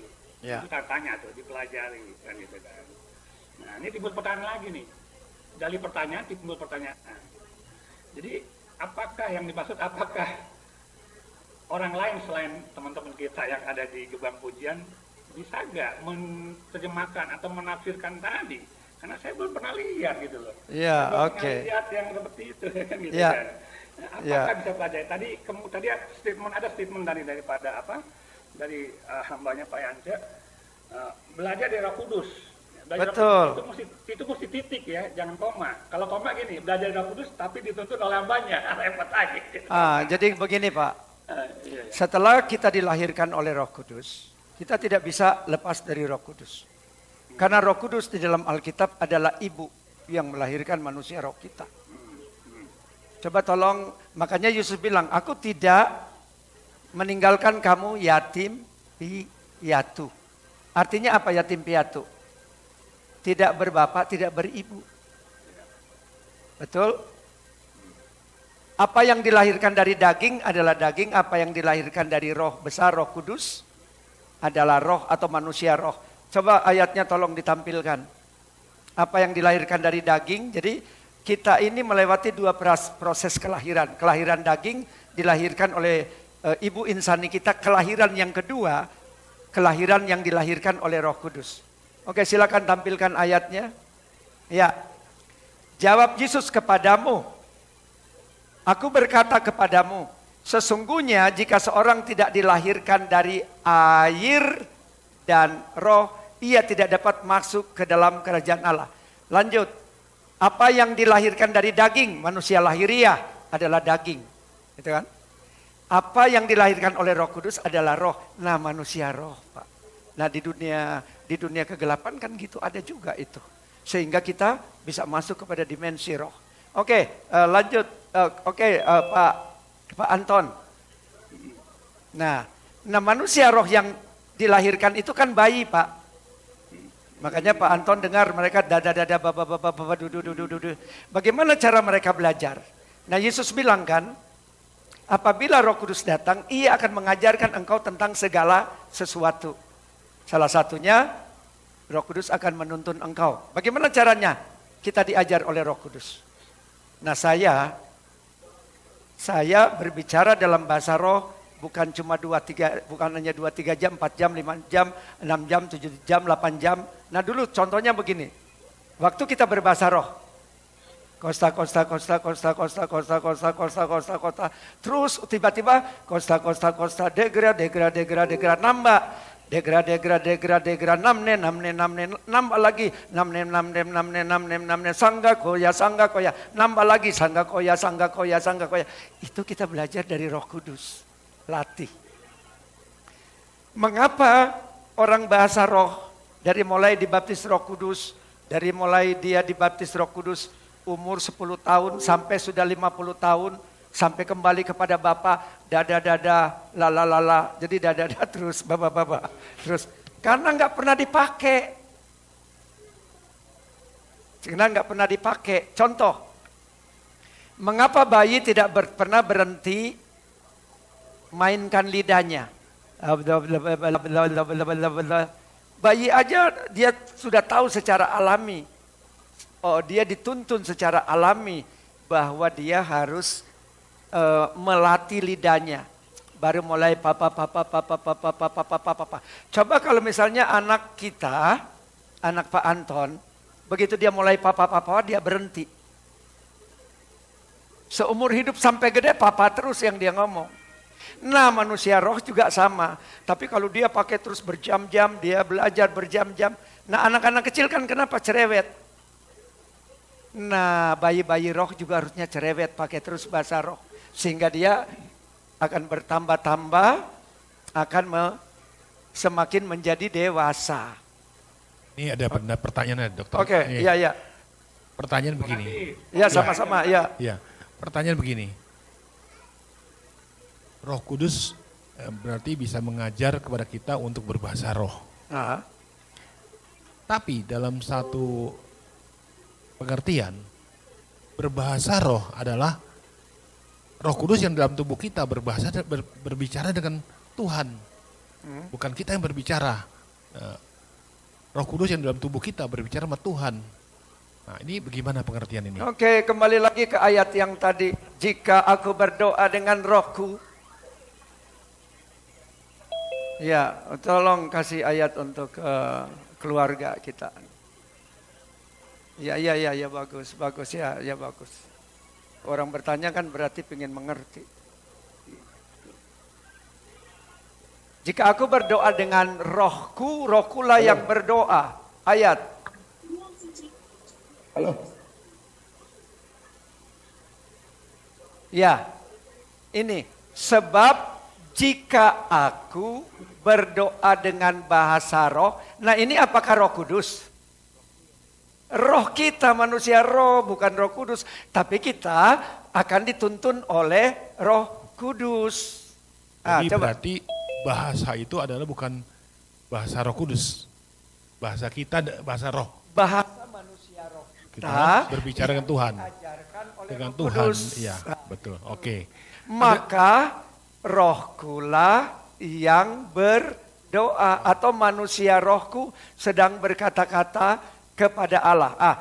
Sekarang lanjut ke 1 Korintus 14 ayat 2.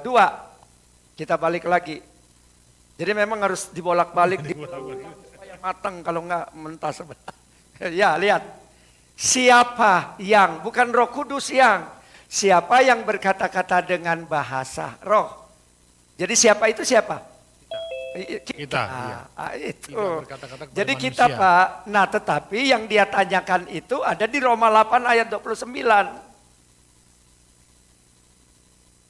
Ya, kamu tidak tahu bagaimana caranya harus berdoa, tetapi Roh Kudus sendiri yang akan menuntun kamu untuk berdoa. Roma 8 ayat 26.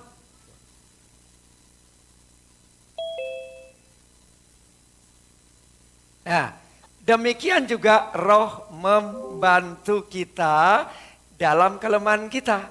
Sebab kita tidak tahu bagaimana sebenarnya harus berdoa.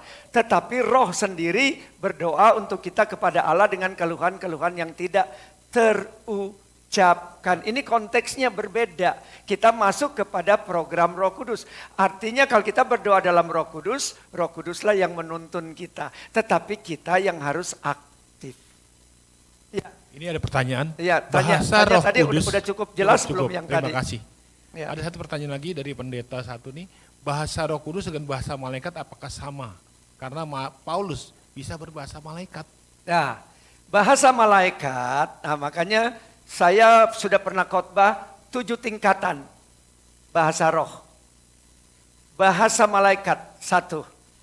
Yang pertama bahasa bayi, tata-tata, kemudian bahasa anak-anak, dadegoro arito, 2-3 patah, dadegoro adito, dadegoro atito. Ya dia bisa sama mama, papa, mimi, mamam, anak-anak, balita. Habis itu bahasa roh remaja, perbendaharaannya semakin banyak. Lalu kemudian sudah habis itu bahasa roh dewasa. Jadi perbendaharaannya banyak, kosakatanya bagus. Adigre sevio tutinim emai him okrua hilet tadine kokio tusime aiwal perteto. Jadi dia bisa berbicara. Di Alkitab dikatakan pada saat aku kanak-kanak, aku bicara seperti kanak-kanak, berpikir seperti kanak-kanak, berperasaan seperti kanak-kanak. Saat aku dewasa, ini dia. Ketika aku kanak-kanak, aku berkata-kata seperti kanak-kanak roh dan merasa seperti kanak-kanak. Aku berpikir seperti kanak-kanak. Sekarang sesudah aku menjadi dewasa rohnya, aku meninggalkan sifat kanak-kanak, tata-tata, baba-baba, lalalala. Nah, lalu kemudian apa? Yang kelima, bahasa roh bangsa-bangsa. Itu pada waktu terjadi hari Pentakosta. Jadi misalnya contoh, tiba-tiba waktu itu saya pernah berkhotbah di gereja Hidup Baru. Dia adalah dosen ilmu bahasa di akademi pemerintahan dalam negeri di Bandung sana. Selesai saya berkhotbah, lalu dia bilang, Pak, Bapak tadi khotbahnya, Bapak tadi berbicaranya menggunakan 5 bahasa Eropa. Padahal bahasa roh. Saya pernah memimpin persekutuan di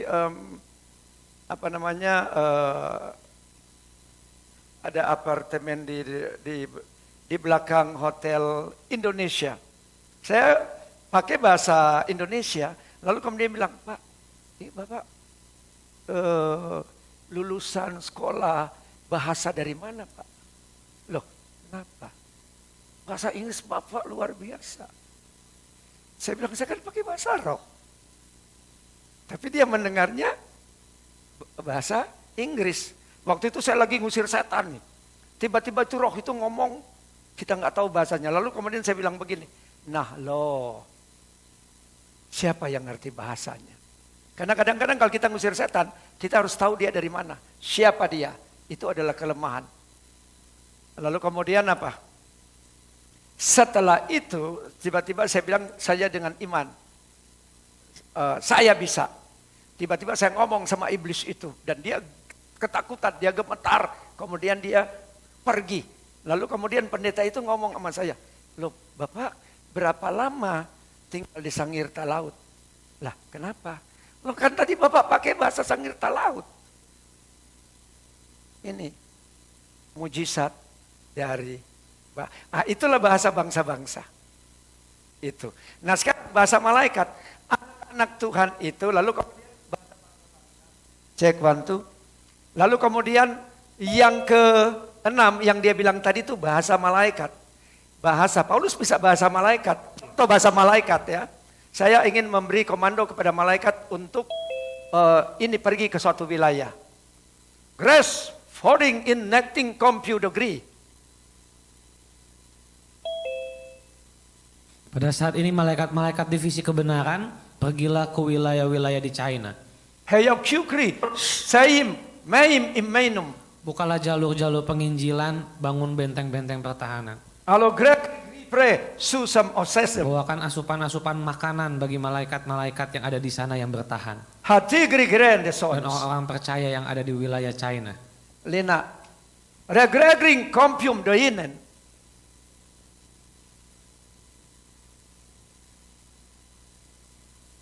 Divisi daripada kesejatian dan juga divisi daripada pelayanan.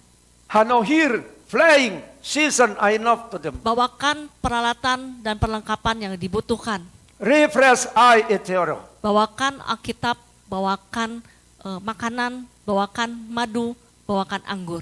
Hele Grigri Graf in Dan Sedenais. biarlah saat ini bekerja sama dengan divisi sukacita dan damai sejahtera. Hagro Kruvera. Bawakanlah damai sejahtera dan biarlah tempat yang dituju, Medingra Ning Sosom. yaitu medan perang daripada Ukraina dan peperangan antara Ukraina dan Rusia. Haralekting Campium Dom. Biarlah dibawakan persediaan itu supaya di sana ada damai sejahtera dan keamanan bagi orang-orang yang percaya dan yang berteriak kepada Tuhan.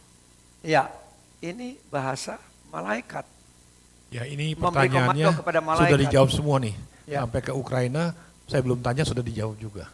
Haleluya. Nah, Ya. sekarang Bapak Ibu semua yang ada di rumah masing-masing, silakan jika ada yang ingin ditanyakan atau mau disampaikan agar menambah satu wawasan bahasa roh dan penafsirannya. Silakan Bapak-bapak dan Ibu semua, kita buka forum untuk bertanya, mungkin 2 orang dulu silakan.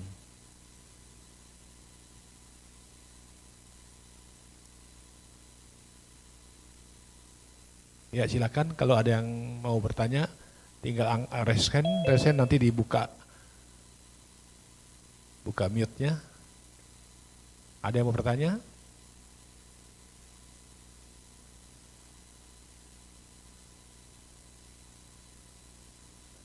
Oke, kalau belum ada, silakan. Saya boleh? Boleh silakan.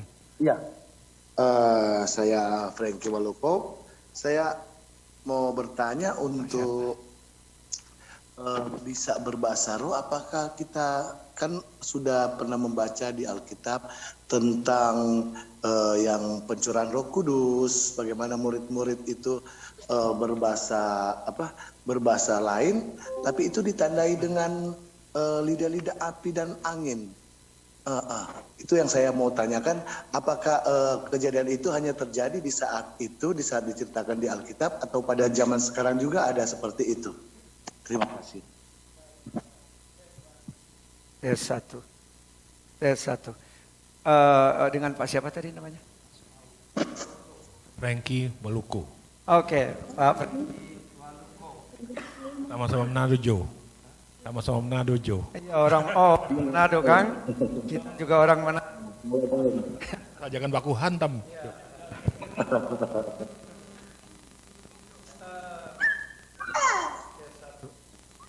Tes satu.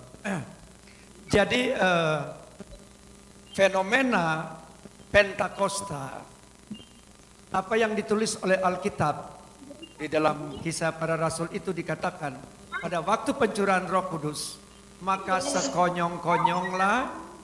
Oke, tolong ditutup itu yang bocor itu. Ya, sekonyong-konyong, ya, sekonyong-konyong tempat itu bergoncang.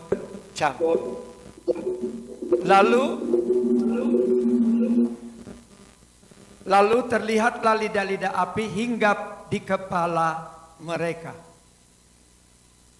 Dan ada terdengar desau angin yang kencang.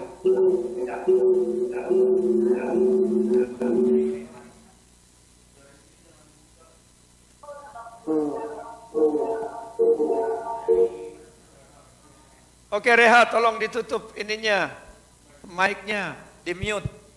Ya, bahwa Roh Kudus itu gambarannya api.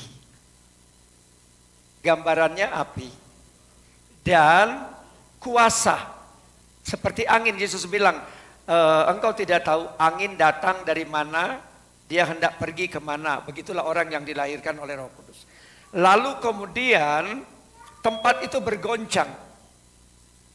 Pada waktu Roh Kudus datang pada waktu itu, fenomena ini jadi Tuhan ingin menggambarkan bahwa kuasa Roh Kudus itu seperti angin. Contoh waktu Roh Kudus membelah Laut Merah dengan angin timur. Lalu kemudian tiang api yang menuntun orang Israel, itu juga adalah kuasa Roh Kudus. Lalu kemudian angin yang memecah bukit-bukit batu pada zaman Elia. Nah, hal ini kalau Roh Kudus kehendaki bisa juga terjadi. Misalnya contoh, waktu itu saya ada orang Muslim, terus dia lihat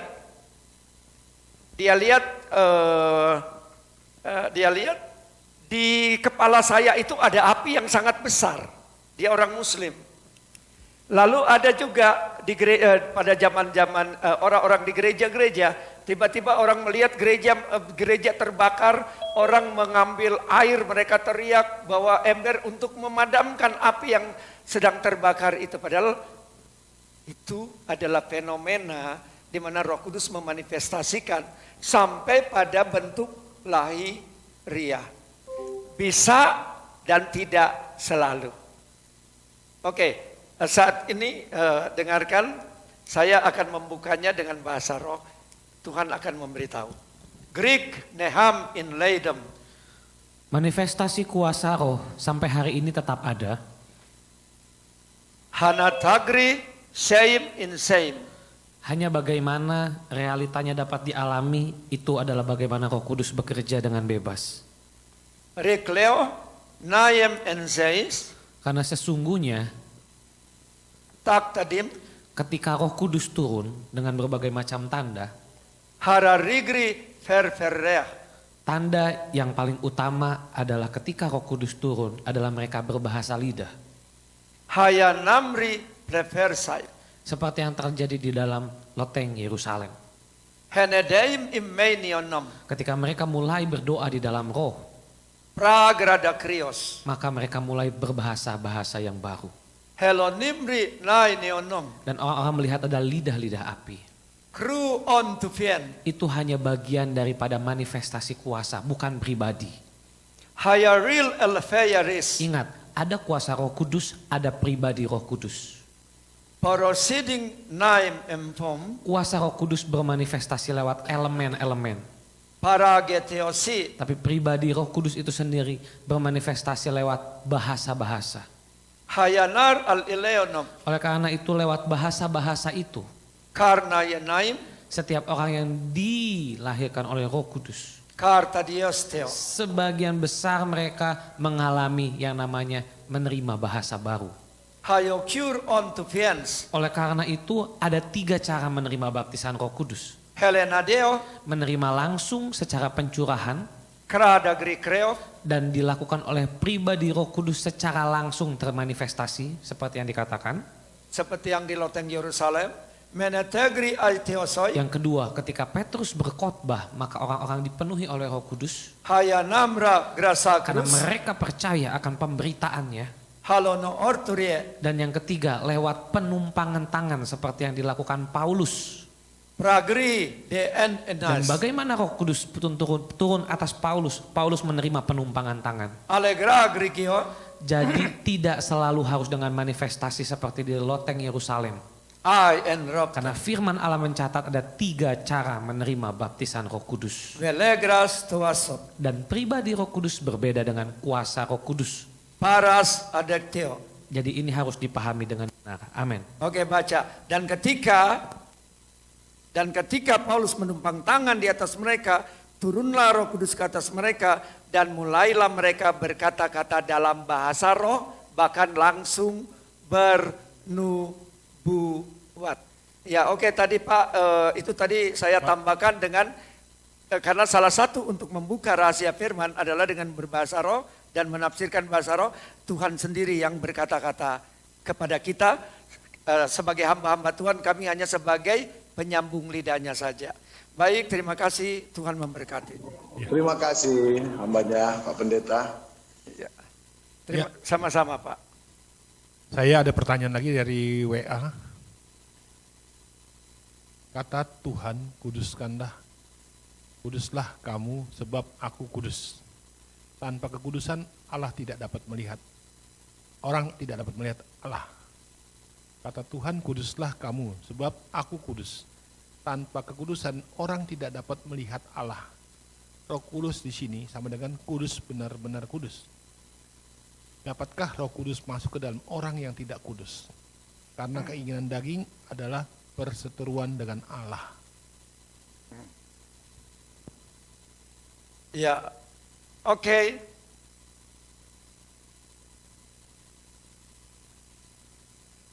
Apakah manusia bisa kudus 100%? Apakah engkau juga bisa kudus 100%? Apakah engkau sudah tidak pernah kecewa, tidak pernah marah, tidak pernah sakit hati? Oke, Tuhan akan berbicara kepadamu. Nanim, living is awesome. Gelap dan terang tidak dapat bersatu. Henohur, helem, promosem. Ada manusia yang menerima pencurahan Roh Kudus namun tidak hidup dituntun oleh Roh Kudus. Haroliktri, flame, evangelism. Jadi orang berbahasa roh belum tentu masuk surga kalau hidupnya tidak dituntun oleh Roh Kudus. Hayonom tutukriye. Hidup adalah pilihan. Sabiorta. Jikalau kamu sudah menerima bahasa-bahasa yang baru atau bahasa roh tapi hidupmu tidak mau dituntun oleh roh, Alte degreya klio. maka kamu juga akan binasa seperti orang-orang tidak percaya lainnya. Hayoyim teningkam. Jadi jelas firman Allah berkata, Haralas kios. ada orang menerima pencurahan Roh Kudus, Pera degri. selanjutnya hidup dituntun oleh Roh Kudus, Hayonom dan turuan. yang terakhir mengalami kepenuhan Roh Kudus. Halos tuturu. Manifestasi daripada seluruh karunia-karunia roh dan karakter Kristus, ada orang yang hidup penuh dituntun oleh Roh Kudus. Hayanem remdem. Jadi jikalau engkau melihat orang-orang yang berbahasa roh tetapi hidupnya tidak kudus, Harotugrio. karena orang tersebut belum hidup dituntun oleh Roh Kudus. Irep reversing. Apalagi hidupnya belum penuh oleh Roh Kudus. Halonom rep. Dibaptis Roh Kudus menerima bahasa roh hanya garis start atau garis awal. Oke, baca Galatia 5 ayat 25. Jikalau kita hidup oleh roh, baiklah kita juga dipimpin oleh roh. Saya Kristioning. Oleh karena itu baiklah setiap orang yang sudah menerima Roh Kudus dan memperoleh bahasa-bahasa yang baru. Arna brevers. Hidupnya mau terus disempurnakan sama seperti Kristus telah hidup. Halorol tuye. Sehingga bukan hanya pada level dibenarkan, tetapi memang hidup dalam kebenaran atau kekudusan. Haronotrua. Itu yang harus dikejar setiap orang. Halo Yolsui. Oleh karena itu firman Allah berkata supaya kamu mengejar kekudusan itu. Oke, kekudusan itu harus dikejar. Jadi kalau orang belum kudus, dia sedang diproses oleh Tuhan. Halanam Rai. Jikalau sudah sempurna lewat proses itu, Harasioso. maka engkau akan memasuki tingkat kemuliaan Allah. Oke, lihat ini ayatnya. Ibrani 12 ayat 14. Bersalah hidup damai dengan semua orang. Di sini dikatakan Pak, berusaha. Supaya tidak ada perselisihan dengan siapapun. Berbahagialah orang yang membawa damai, karena mereka akan disebut anak-anak Allah. Dan kejarlah kekudusan. Nah, kalau dia belum nyampe, jangan menghakimi. Karena kita itu diselamatkan selagi kita masih berdosa, bukan setelah kita kudus. Sebab tanpa kekudusan tidak seorang pun akan melihat Tuhan. Oke, ini ayat yang engkau berikan. Sakles dosing. Jadi apakah Roh Kudus keluar masuk ketika orang berbuat dosa, Roh Kudus keluar? Peregristio. Kalau orang itu benar, lalu Roh Kudus masuk lagi. Halonom dim. Roh Kudus tidak keluar masuk orang. Haroruari. Tetapi jikalau orang itu berbuat dosa dan tetap tinggal pada dosanya, maka dia mendukakan Roh Kudus yang sudah ada di dalamnya. Hayanam railis. Dan pada akhirnya jikalau tetap tidak bertobat, maka dia akan binasa juga. Harales kioso. Jadi Roh Kudus tetap tinggal walau didukakan. Kan Petrim. Tapi ingat, ada waktu kasih karunia. Hanau kiokri. Karena tidak akan seterusnya Allah dibiarkan dipermainkan. Karena ada tertulis Allah tidak membiarkan dirinya dipermainkan. Haleluya, amin. Amin. Oke, Tuhan Yesus memberkati engkau. Jadi kesimpulannya, semua orang tidak kudus. Iya. Mengejar kekudusan. Betul. Kalau kita tidak kudus, terus kita harus terus mengejar kekudusan agar bisa menjadi kudus gitu. Betul. Nah, itu kan sekarang bilang kejar. Tanda-tanda orang kudus itu adalah kuasa. Lanjut. Lumpuh dapat berjalan, buta dapat melihat. Apakah itu benar katanya? Apa tadi dia bilang? Tanda-tanda orang yang penuh Roh Kudus adalah kuasa. Lumpuh dapat berjalan, buta dapat melihat. Apakah itu benar? Kalau orang kudus itu bisa dapat kuasa dari Tuhan untuk bisa menyembuhkan, bisa memberi kemujizatan. Coba saya lihat, boleh saya baca?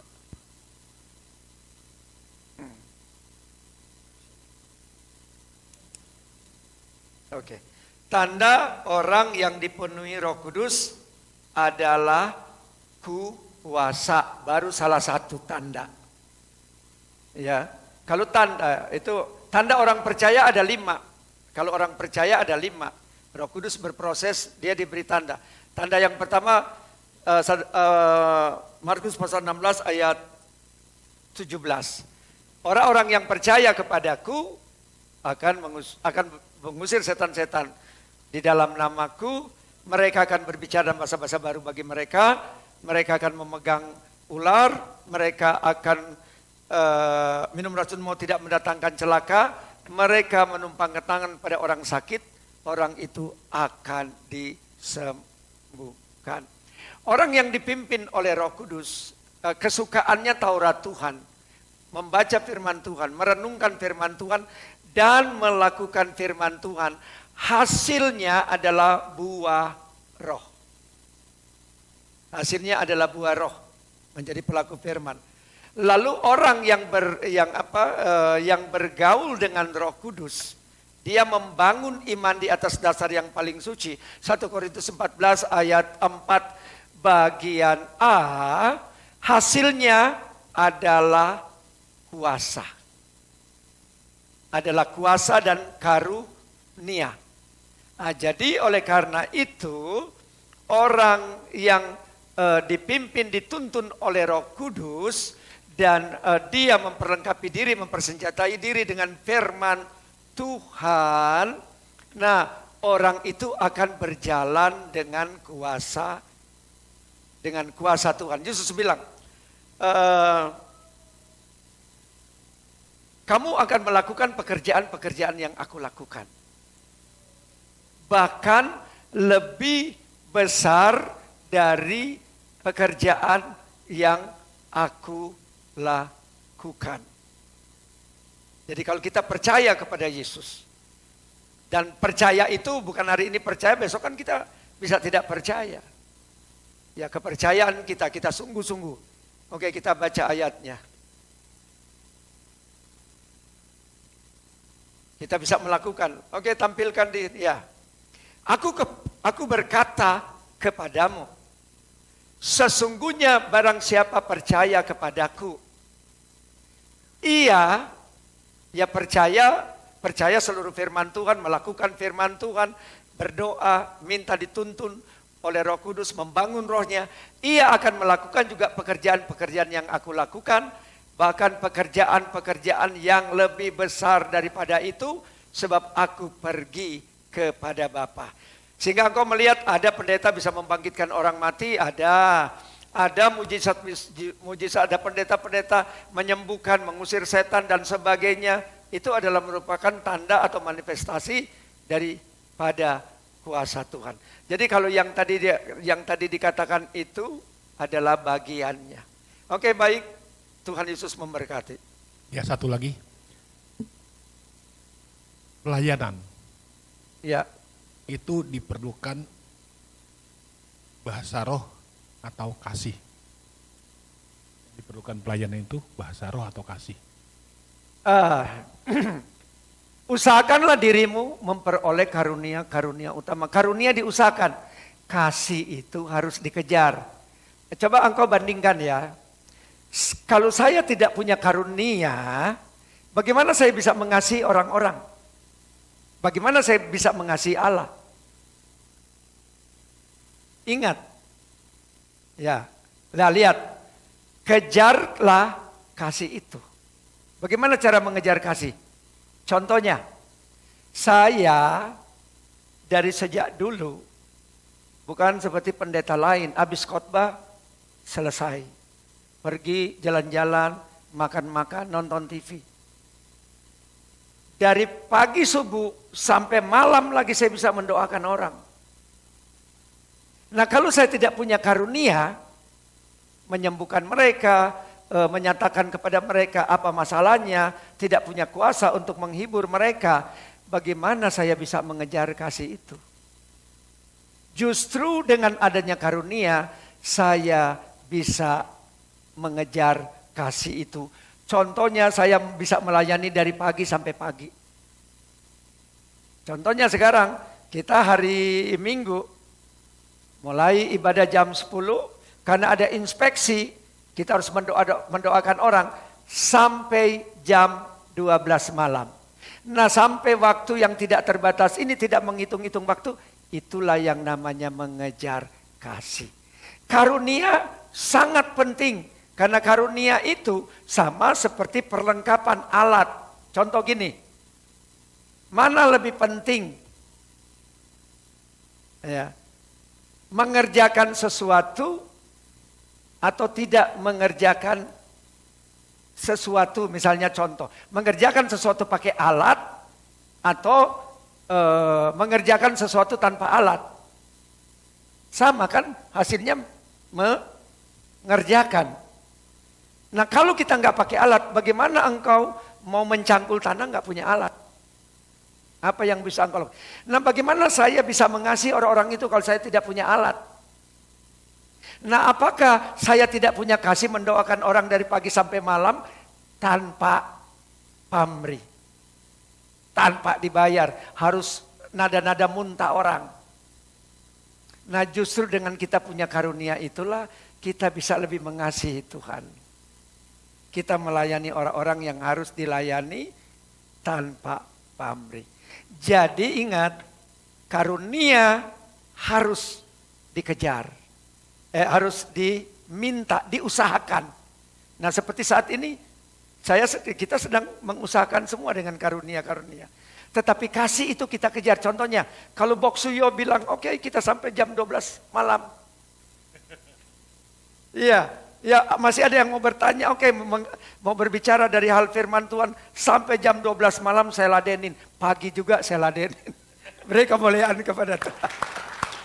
Itu namanya mengejar kasih. Oke, lanjut. Ya, berarti tadi kesimpulannya, karunia kita harus meminta, kasih kita harus mengejar. Mengejar. Jadi dahulukan mana kasih sama karunia, Pak? Sekarang gini, dengan mempunyai alat-alat, kita dapat, contohnya gini. Oh iya betul, kita punya pistol bisa tembak orang. Ya gitu, kayak gini, gini, Pak Boksuyo mau bawa 10 orang ke gereja karena mengasihi. Kalau Pak Boksuyo nggak punya mobil gimana dong? Nah sekarang kalau punya mobil kan enak. Bisa bawa ya. Bisa bawa. Nah begitu juga dengan karunia saya bisa mengusir setan, saya bisa menumpangkan tangan, orang bisa disembuhkan, saya bisa menyampaikan pesan-pesan Tuhan, orang dikuatkan, orang dihibur dengan karunia. Oke. Nah, landasan karunia adalah kasih. Landasan karunia adalah kasih. Kasih. Ya. Gitu. Oke, Bapak Ibu semua, tinggal 10 menit lagi. Satu pertanyaan kalau ada yang mau tanya, kalau tidak ada, saya tutup untuk mengambil kesimpulan dari Pendeta Yance dan saya kesimpulan dari saya sendiri. Silakan, ada satu orang untuk bertanya. Tidak ada ya? Oke, kalau tidak ada. Oke, kalau tidak ada cuplikan dulu aja, tolong cuplikan. Kita nonton cuplikan. Nanti ambil itu Pendeta Yance memberi kesimpulan dari webinar ini dan saya memberi kesimpulan. Dan kita doa tutup dengan Pendeta Yance yang gantian ya. Tadi pembukaan saya penutupan gantian. Ya, Oke, terima kasih. Oke, cuplikan dulu. Mulai cuplikan. Oke, ini pelayanan saya 30 tahun lalu di GPDI di Cibubur. Nah, ini penafsir juga. Sudah pemerintahan Musa. Satu pemimpin yang cukup besar yang dia pimpinnya itu bangsa Israel. Jadi penafsir ada kurang lebih ada 17 orang. Dalam kepemimpinannya. Kepemimpinan itu dialihkan Tuhan kepada Joshua. Untuk memimpin. Oke, cuplikan lanjut. Ini di GPDI Ranca Ekek di Bandung dulu.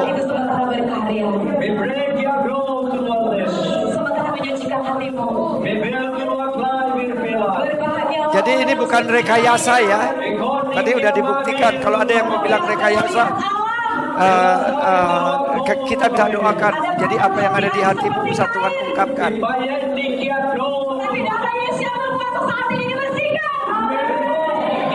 Oke, lanjut. Nah ini anak SMA ini penafsirnya.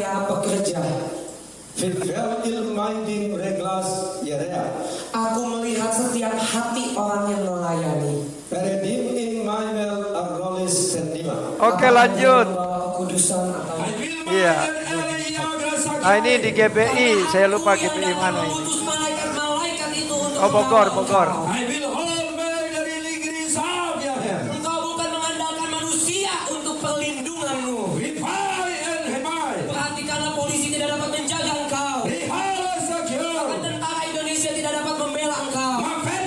Kalau kayak gini coba lihat ada rekayasanya enggak? Tuhan menyertai dia. Dan pasukan musuh tidak berkutik. Maka kemuliaan Allahmu ada di tempat ini. Saat ini aku Allahmu yang beserta. Lanjut. Nogra trale prefela. Itulah artinya bahwa orang yang berbaptis juga adalah orang yang tahu kehidupan di padang gurun. Orang yang mengenal bagaimana sifat Tuhan, bagaimana dia berjalan bersama dengan Tuhan. Oke, lanjut. Seseorang dapat dikatakan menjadi pemenang kalau ia bisa lewati dan hadapi semua keadaan.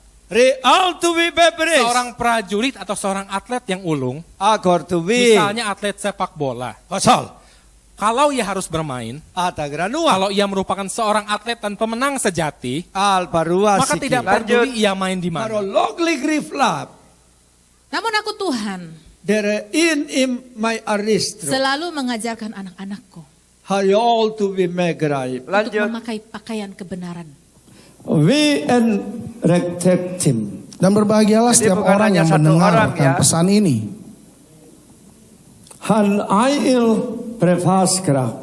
Bahwa artinya engkau mendengarkan pesan ini. Dan engkau punya kesempatan untuk bertobat.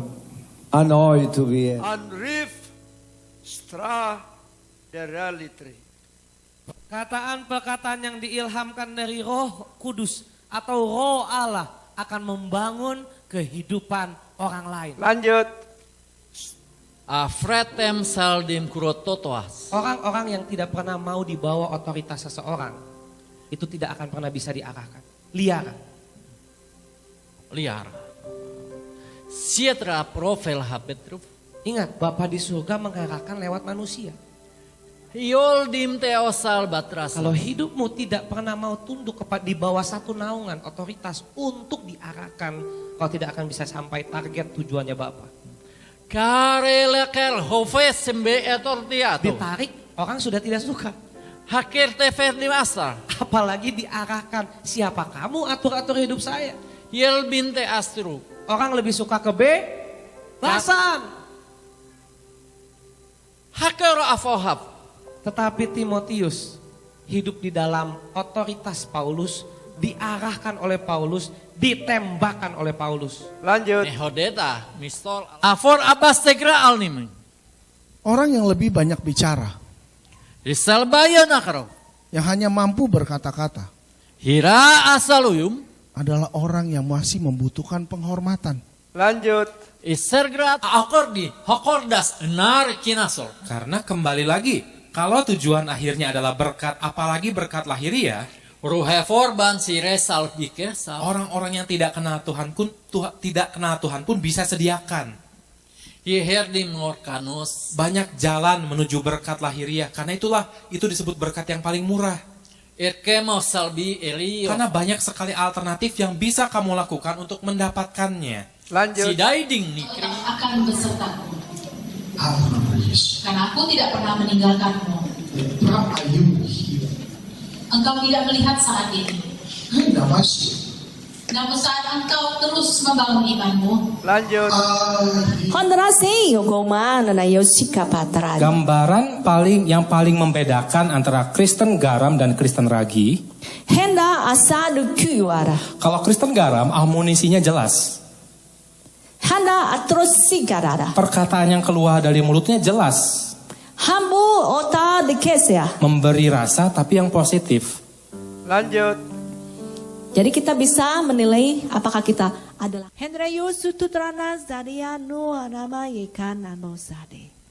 Bapamu akan menggunakan banyak cara untuk mendidik anak-anaknya. Kalau yang dibutuhkan cara yang lembut, aku akan perlakukan dengan lembut. Lanjut. Ya Abba, Rona apa? Rivaldo. Oke, Rivaldo, coba live-nya. Timor Leste, Rivaldo. Live-nya. Rivaldo.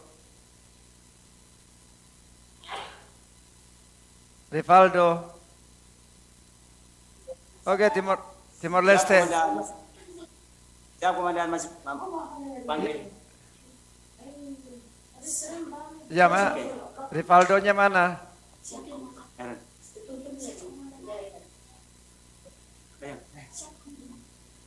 Siap komandan.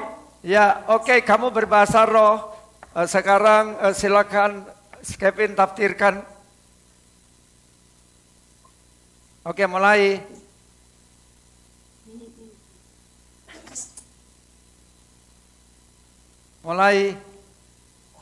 Ngelek.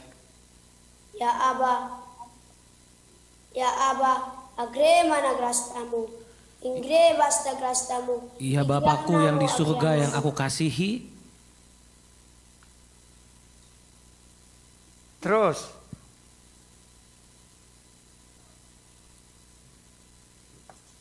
Terus.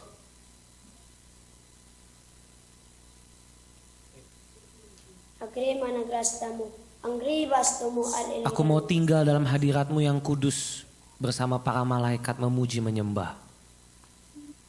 Lanjut.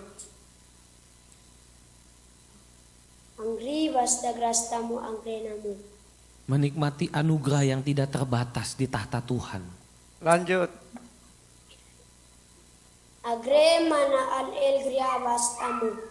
Dan aku mau membawa api Tuhan kemanapun aku pergi.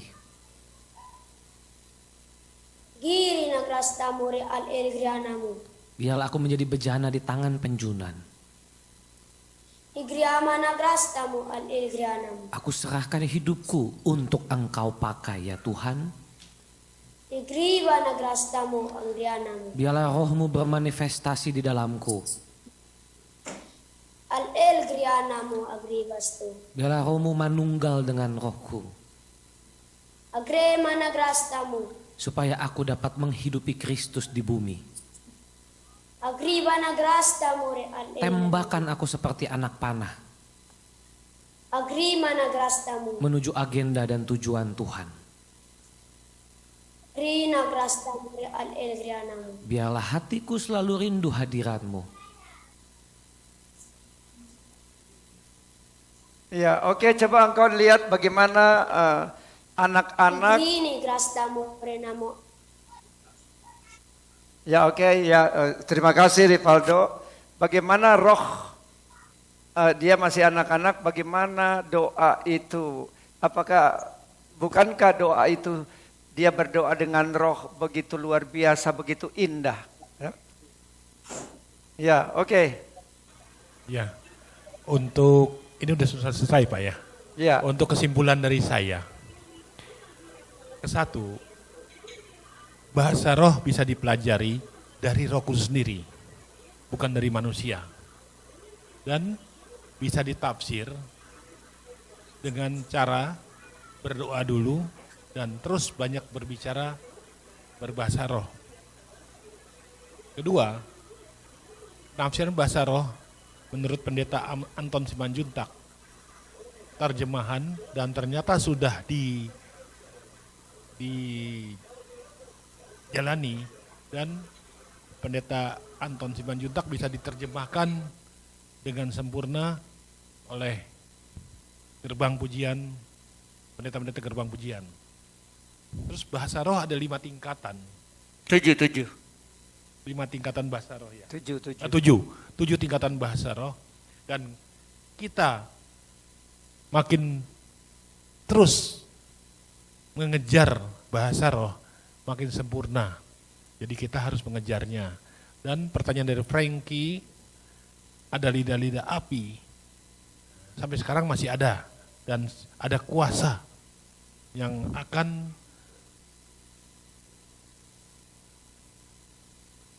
ada kuasa untuk dari Roh Kudus untuk kita semua. Dan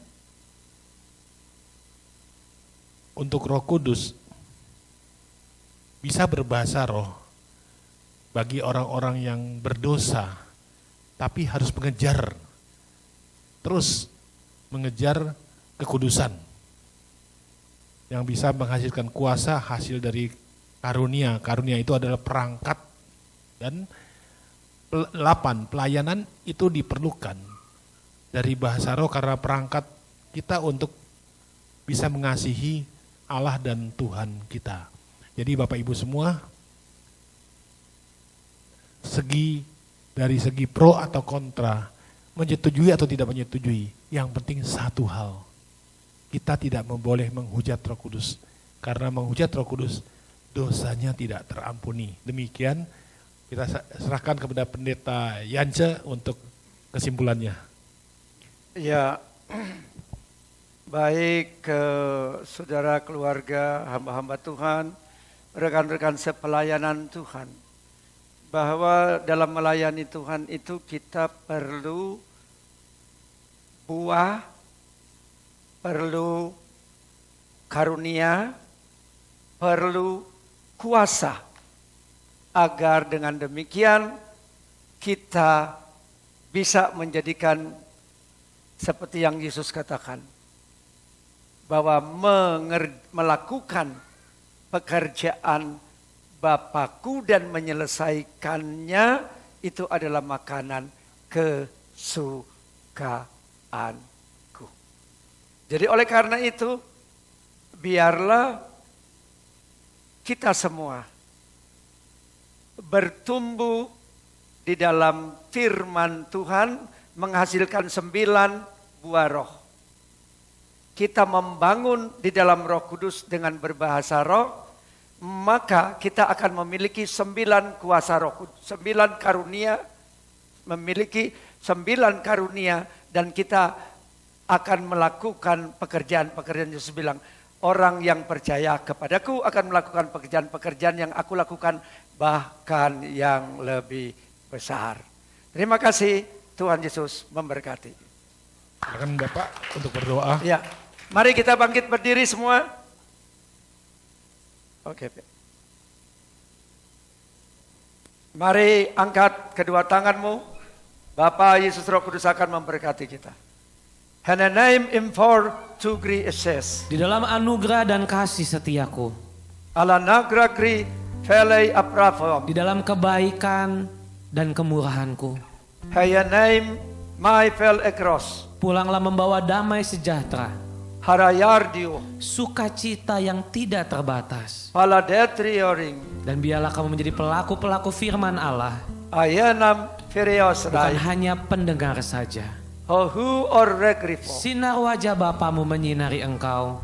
De grace idiosai. Memberi engkau anugerah dan kasih karunia. Halanem rienem. Sampai hari kedatangan Kristus yang kedua kalinya. Rehal tu vievo. Menjemput mempelai wanita di awan yang permai. Haharas aliere. Salam damai sejahtera Allah. Grace and death.